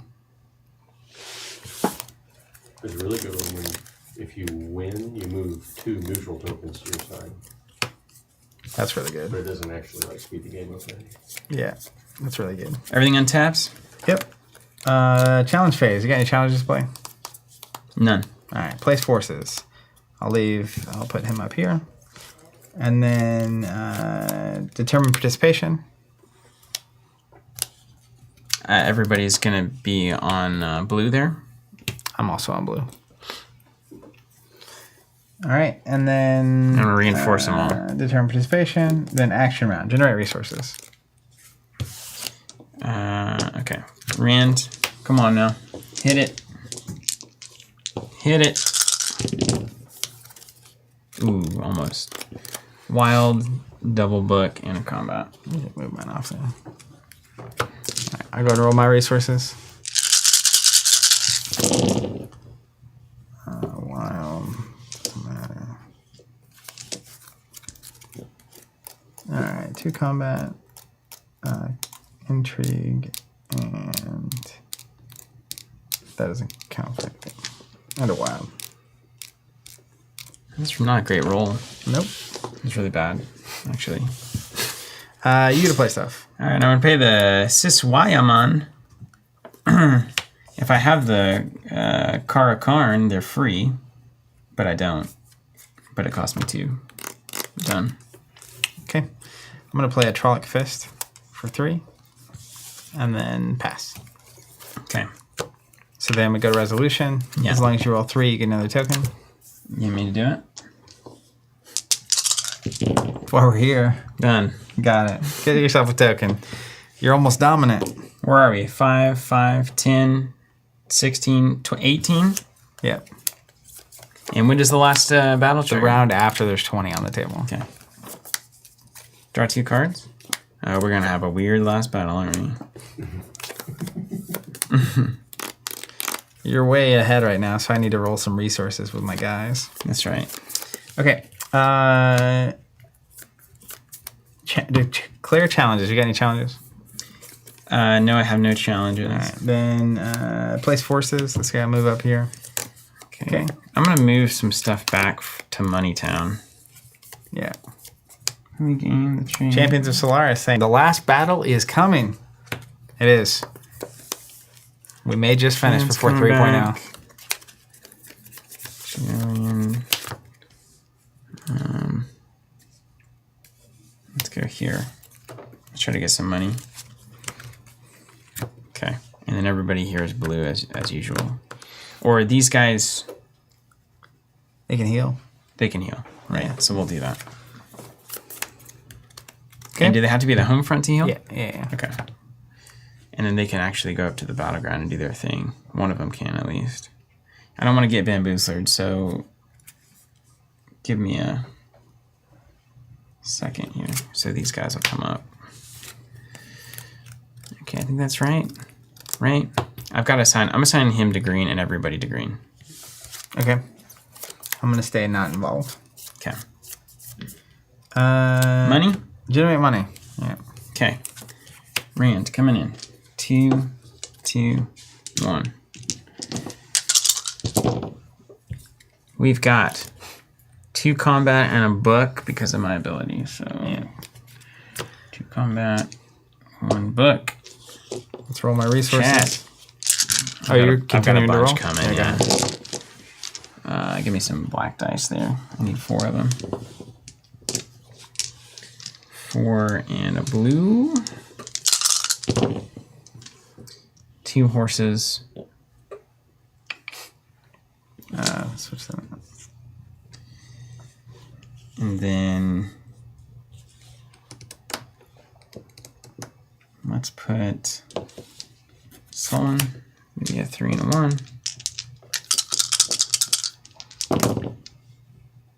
2 horses and a book. And And then this one, I'm going to wait on. I'll move her up. Can you hand me? That's all. All right, let's roll my resource, guys. All right, wild. Don't matter.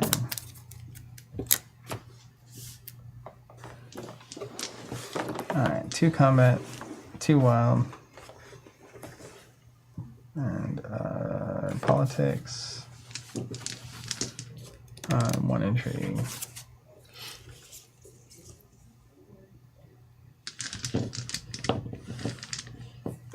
Okay. Your We're turn to play 18, stuff. right? Yeah. All right, I'm going to pay 2 for a hunting party, 2 for an Aiel invaders, 2, 3, 4. And then we'll put the Aiel allegiance, give it +1 and reinforcement, so why not? We'll put a Shufa on my Siswayaman. And then we'll use the limited event to move this thing up. And then we'll heal these guys. Okay. I'm going to play a Trolloc Footman, an Eyeless, and then a Trolloc Horde. All right. Then we go to opening moves. All right. Just get your token. It's mine. And now he's become dominant at the end of the game. Right. I am become winning. All right. Okay, good. What's up, Rado raids through? Rado is raiding us. Isn't Rado like a board game person? I don't know. Rado Reyes, what up?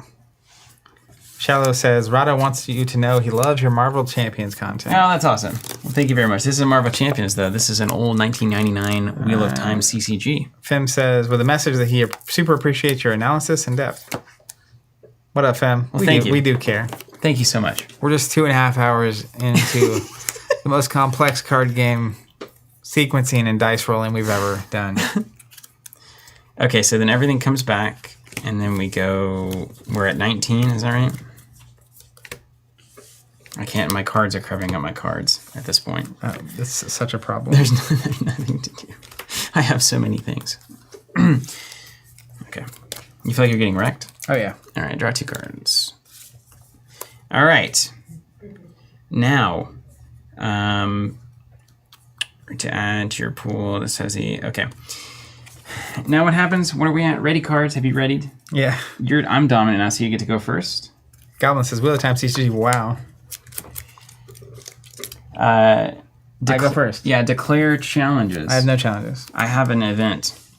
Target a non-last battle challenge. This one. Green. You may only participate with Maidens of the Spear. You can only participate with characters. What's it called? Maiden Hand Talk. So watch your buckets on that one. Okay. You got Maiden Hand Talked. I talked you out of it. All right. We will not be fighting you. All the Maidens of the Spear are eventually going to be up there. Yeah, I get it. Just, yeah, have an idea of that. The end of my declare challenges. Place forces. Sure. Let's try to make some money. I need 4. Let's keep Rand back. And Chiad and Solon and these guys. Everyone else is going to be in the front Dysphoria says, row. it's been a journey, and the last battle beckons. Yeah. Everybody else in the front, and they're all on blue there. I think everyone has reinforced at this point. It's cool. The ones that don't are key on... restrictions of the game. The ones that don't are on green. I see. Okay. I'm just going to be all on blue. You can have it. Yeah. Let's share our resources. Make some money. Let's make some money. I just need 1 horse. Let's see if I get it. Yeah, I got it. I have to go first. All right.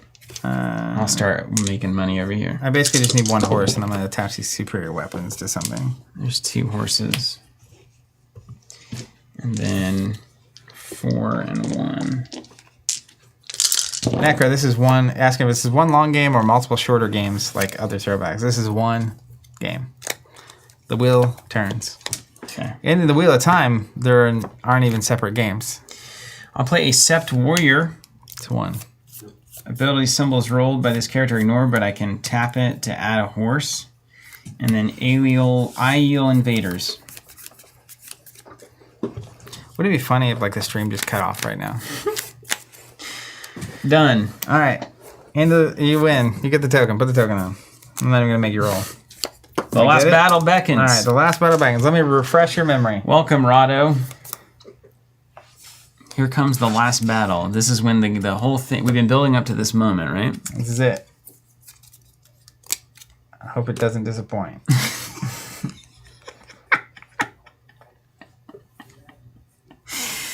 Oh, man. All right. So we start we draw 2 cards. Okay. Ooh, that Myra. Symbols rotate. Each part between the same challenge target and non-starting character or troop. Oh my gosh, she's so good. Oh my gosh, she's so good. What's your name? Myra, M-A-I-R-A. Myra. All right. The ready round, nothing changes. The challenge round, no challenges, including the pattern challenge, may be initiated other than the last battle challenge. All characters and troops must be placed in the battleground. So everything's in the battleground. Period. All right, we don't even need to... Yeah. It just is. Do we even need the Wheel of Doom? Well, Here. what we need is... Oh, we will be tracking, yeah. So We will be tracking. You have a permanent benefit of 7, I have a 5. I'm going to put a die at 7. Yes, And and then we will we'll be have to track tracking it. it, Yeah. Okay. I'll tell you what I'm going to do, though, is I'm going to do make it look so sweet. In the challenge round, the only thing we do is determine participation. I'm going to decide. I'm going to put everybody in. Let me read my cards. Classic throwback sentence. I'm going to read my cards.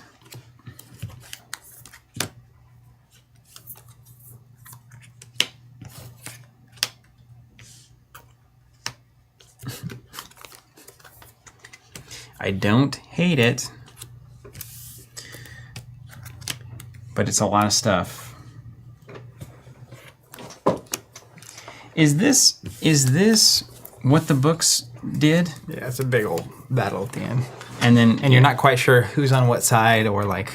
do the Aiel win? Of course the good guys have to win. Or the Maidens of the Spear, do they win? The maidens die, They help the good guys win. They're a big part of it. but a lot of people die. Yeah. So you have to be sad about Well, it. we're but you about still to win. witness it, I suppose.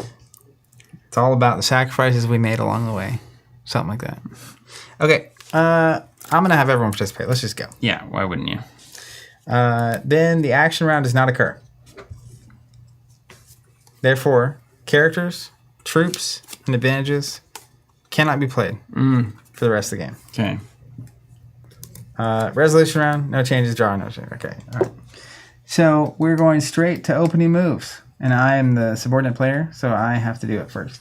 And could you put your starting character out of this battle? Or does everybody go in? They could stand down. Is there any disadvantage to doing that? Because like this is the only way you could win here. Is some kind of weird card where you kill. If I that were you, guy. I wouldn't include your character. Yeah. Okay. Is Right. this the last time or is it next time? This is It's the last this battle. round. Yeah. Last round we got to 20. I think everybody goes in. Has to be. No, it says the same. During the challenge round, no challenge may be initiated. All characters and troops must be placed in the battleground. You only determine the challenge participation step during this phase. So you can still have people stand down. Blue. Yeah. Which we're not doing. This is it.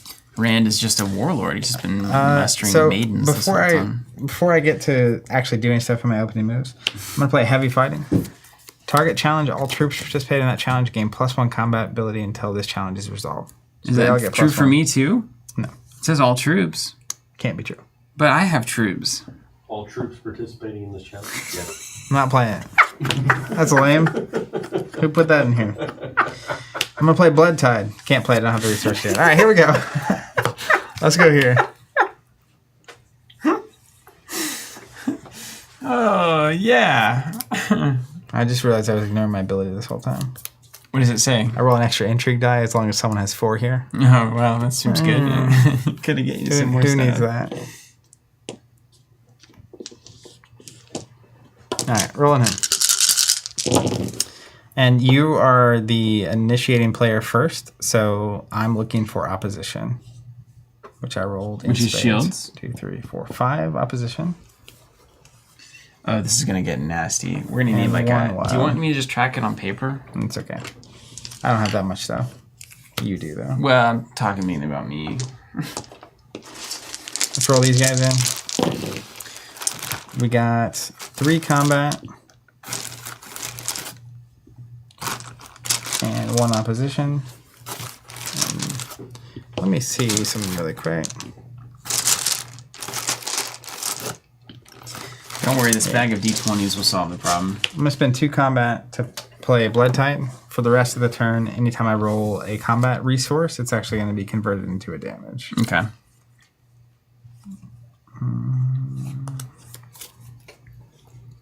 And this guy rolls nothing. Cool. All right, that's my character stat. Okay.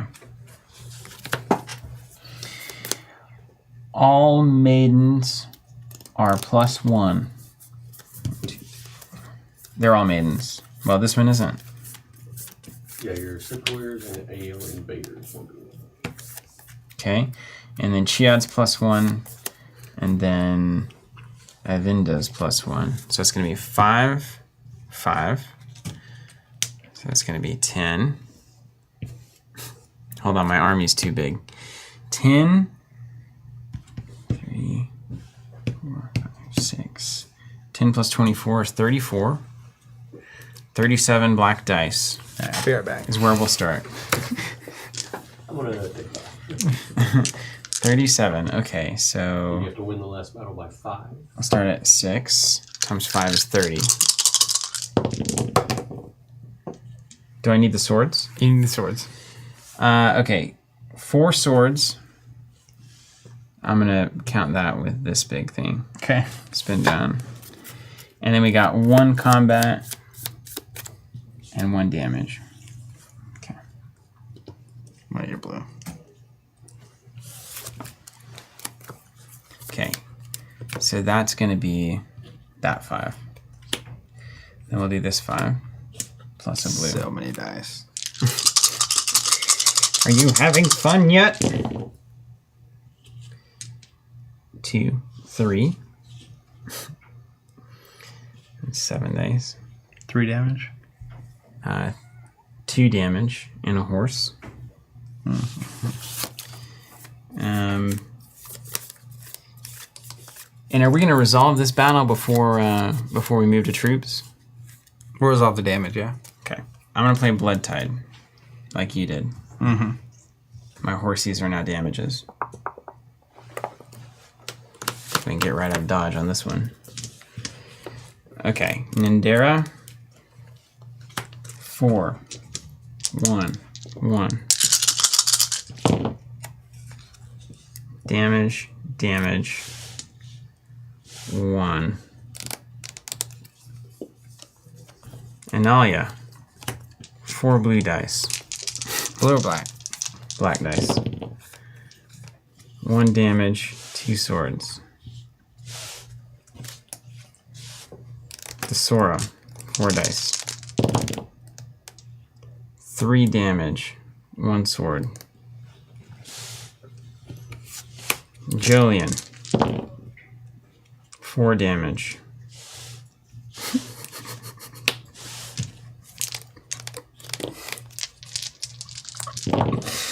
Leah, 5 damage, 1 sword.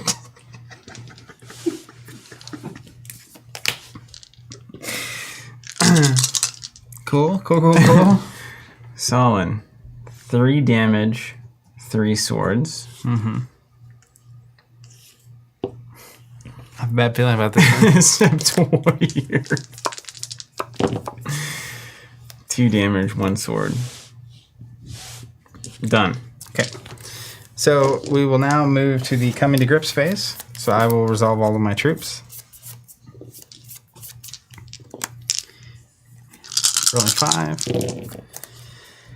1, 2, 3, 4 damage. Wait, don't we resolve the damage first? Yeah, I have to kill everything. And then you lose because your guy's dead? Well, he's not dead yet. I'm not dead yet. Not dead yet. I can't win though. So 1, 2, Wait, so if your guy dies and my guy dies, what happens then? Double loss. double loose. Double loss. That's hilarious. 2 of these. Let's roll here. 1 damage. Let's roll here. 6. 1, 2, 3, 4, 5 damage. And 3 opposition. 1, 2, 3. Cool. Is this a game? I don't know. We're gonna talk about it in a minute. I just want to get there. 3, 4, 5 damage. No, wrong one. 5 damage. I think this is fun. And 1 here. And then 5. I'm pretty sure it's fun. Man, dude, you brought that troop damage, 3, though. 4, 5. He wasn't messing around with that. Okay, These troops are rocking. I have done all my stuff. Okay, now it's time for me. Your troopers. Okay, 5 here. Necro says this is like a battle of inches for hours. Can you keep track of my damage for me? Yeah, sure. Bro. I have 4 damage. And 1. This is troop damage now. And 1 sword.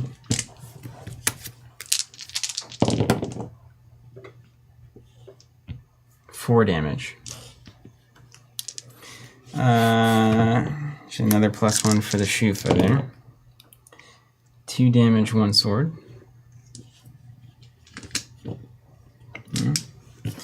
Invaders. It's just a 4. 3 damage. Another AEL Invaders. 4 damage. Hunting Party. You may remove 2 generated by this troop from your troop damage added to your character damage. That's cool. Not going to. 2 damage, 1 knife. Scouting Party. 1 horse can be paid. Oh, but my horses became damaged, so. I horsed myself. 2. No damage. Yeah, we're just going to die number 2. You know.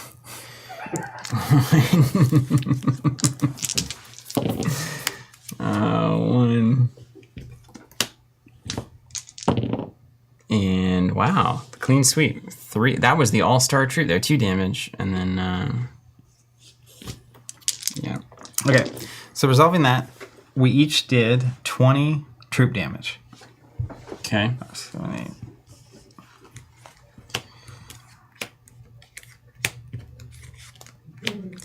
3, 6, 9, 10, 11, 12, 13, 14, 15, 16, 17, 18, 19, 20. Okay, I'm going to hit everybody to their max without dying.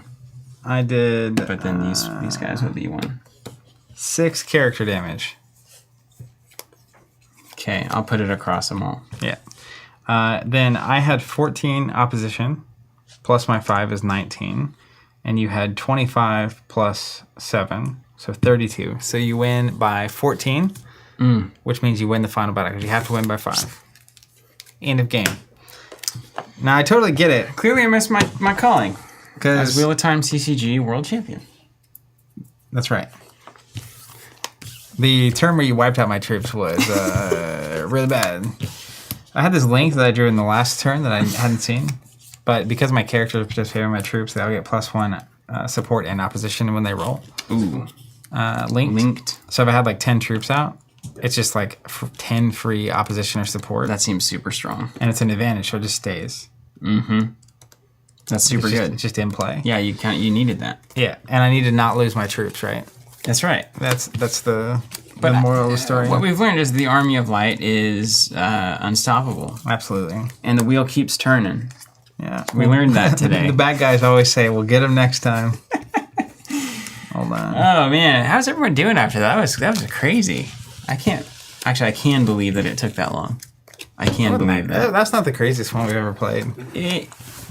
It flows through once you get a hold of it. I think we could play that again in probably an hour. Yeah. If we played well. And I think when you know what your deck's trying to do fundamentally, it changes it too, and how to even gain advantage. But the thing, zoom out, yeah. Yeah. So things I'll say about this game. The mechanic where there's a central tension point every round that is here, and this being an advantage or disadvantage at the end of the game is a cool concept. Who was saying it was a game of inches over a very long... Yeah. Because someone said that earlier. Do you think when it's really good at the end, like one advantage is what you have won over the course of the entire thing? Possibly. I mean, I think it's board positioning and the advantages you have out, and then what the tokens say over here. Yeah. And like I had a really cool character that I couldn't play until I got to 6 on this. Oh, yeah. Let me find them. Oh, you needed 6 baubles? Mm-hmm. Oh, so you're incentivized to win those early ones, Yeah. huh? Shadar Haran, monster. You must have 6 pattern to recruit it. Rotate to retrieve a card with the Dark One Allegiance from your deck and place it in your hand. Oh, no. Add 1 token to your section of the pattern while you control. So if this is in play, I just get a bonus. Oh, my gosh. That's and fantastic. then I can go fish out a card, right?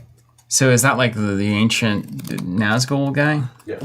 Yeah? Yeah. Yeah. All right. Nailed it. I know my fantasy tropes. But I was like nowhere You were nowhere near that. nowhere near it. I agree with you. So the central thing here is cool. It's very nice. Like having challenge from hand is interesting, and the reveal, but like it's so much to manage. Yeah. The balancing of, do I want to commit troops to try to win a point now versus how much am I going to lose in the process that I don't have then for the last battle is really fascinating. Yeah, I think that's cool too. Like this slow build to this big. Everything in the meantime doesn't really matter.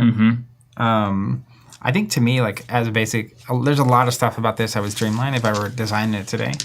Like the mechanic replay challenges from deck, I would way rather this just be each player can add a stake to this. So there's still just this one thing happening. You don't have to necessarily... You reveal basically whether or not a character is participating. Yeah. But not... Like once you divide that into 3... And what was the point of having the green, blue, black? So you get around that entire mechanic. That's what your deck is doing. So the point is you have a back row and a front row. And you can't tell what of my front row I'm committing until we both committed the stuff. So just what you were saying, which is what you're willing to risk to gain here. But how does the blue and the black... Those have to be from hand challenges? So the black one is my from hand challenges. And then the white is your from hand challenges. Oh, okay. That's what I was saying. That's a very complicated step. We didn't ever get into it because I would play a challenge sometimes. But you were also just stepping around that entire mechanic basically the whole game, so it didn't matter as much. Yeah. But the idea of you have troops and it's like, well, is he risking a bunch of stuff this turn or none at all? If I'm looking, I don't think I can beat you, or I think I'm going to lose a lot of troops to whatever you're doing. That is a cool mechanic to have revealed throughout the game. Yeah. I also think like the dice and the number of symbols and the different colors and the tracking and stuff, I think you could take a lot of that away in like a good way. So like they're achieving the political intrigue, 1 power combat differences with those types, but they're also applying that at every turn. Yeah. Which like it's resources, it's also the way they fight. It's also it's a lot to Add manage. them up, knock them down at the end, so you got to track all of that. That's where you're bringing those. If you were resolving the dice as they were happening, it would be a different game, obviously. But rolling a lot of dice is fun. I mean, always, right? The main thing is dice are fun if they have stakes that you can discern. But like you roll, and I have to like figure out what matters and then track it. Yeah, it's one thing when it's like, okay, let's say he's rolling 4d6s, and it's like 4 and above is a success. If he's doing combat, I'm actually attacking something. And it's like, oh. The old Star Wars TCG model, I just did 3 damage to a thing. Yeah. Don't ever track it. It's just on the board tracking, because you're tracking here and then you're tracking here, and it's like a lot. Yeah, dice going into a tracker is a lot to manage. It's just classic 90s, though, isn't it? Yeah. The other thing but at least this concept got to be realized, and you got to see something that is totally different from what you would see in 2022. This is a totally different approach. You've got this weird, like, the fight. Just the concepts of it. Like, again, you say Moxie a lot, but it's just the deeply... how do we achieve this kind of a feel? Add any mechanics needed. Like, we don't care about the streamlined playability. It's just like, is this how we can do it? Yes, we can do it like that. Let's track it then. We'll just track it. Yeah. It almost reminds me, people are talking about this in chat. I feel like this could be converted to board game probably easier than anything. Yeah. Like the way you're tracking different resources and stuff. This reminds me of a lot of board games I've seen played where it's like, here's my this damage that I get to apply at the end of the round. And here's this thing. And you're building up your tableau, right, of stuff that's doing whatever it's doing. And really, at the end of the day, all that we're doing is there's a universal battlefield where we can win baubles. And then I can play a challenge and you can play a challenge. And then we can fight over those things. So, like, it seems more complex than it really is. It's like, okay, did my opponent play a challenge? Yes, no. If yes, do I want to split my forces? Yeah. If no, send them all or not. What am I willing to risk? I think the biggest thing is... If this was all gone, it would be very quick. Yeah. Really. I'm using 80% of my mental energy. It's the memory tax. On executing, which can be fulfilling, especially if you like the theme. Like Star Wars CCG was similar, and it feels like Star Wars CCG. I'm not connecting with the lore here very much because I don't really know what's going on. We don't know the books. But like, I spent most of my brain power in the past 2.5 hours managing the game and not playing the game. Yeah, which a lot of times is interesting. It's not ideal, like in the grand scheme of game design, obviously not ideal. But in the grand scheme of nostalgia and throwbacks, it's like sometimes that is one of the more enjoyable things. It's just like, look at us, we manipulated the pieces and we actually played a game out of it somehow. And I definitely think that there are a lot of people who, and a lot of board games are like that, but there are a lot of people that is a better experience than 90% being strategic decision making. I agree with that. Yeah, there's a certain relaxation to just kind of like just moving it around, rolling some dice, and see what happens. It's sort of like war gamey. While it is strategic, the Middle-earth CCG, I just feel happy having successfully executed the game. Yeah. There's a satisfaction to doing that, right? Jonathan Pivot saying, try Babylon 5, it takes the dice out of the system. And that's one thing I was thinking is like, that could be either great or awful. The resources as dice is really rough. There were so many turns, like even the last 2 or 3 when I was trying to catch up. You just can't muster forces. It's like, oh, I rolled no combat 2 of those 3 turns. So it's like I can't play stuff, and then my hand's getting full. And then it's like, what am I doing? I could definitely see like static resources, like even just tap generate, or something like that, like the lands, right? And then dice as your combat mechanic is cool. Because one thing that is really nice is whenever combat isn't winner takes all. When it's like, oh, yeah, you won the bauble, but you took 7 skulls and I took 3. Yeah. That's a cool mechanic. And you can realize that with dice really easily. And I think even like resources that are being generated during combat coming off those combat rolls is cool. Yeah, that is cool. But like if your characters during the resource step, just like if Ishmael generated these stats straight up, that would be, it would at least be more consistent in what is in play. But then no matter how much is in play, you can still always roll poorly. Yeah, that would be that's the first thing that I would do if I were like just taking it into the Android Netrunner situation. It also speeds up that step, right? Yeah. You have a guaranteed amount of resources. You get to play the cards that you put in your deck because you wanted to play them. And then what they do on the battlefield is variable because of the dice element. That's where your randomness comes in. Yeah. Because you also have, side note, you have the randomness of the resources, and then I also didn't see any other green characters until like 15 tokens out.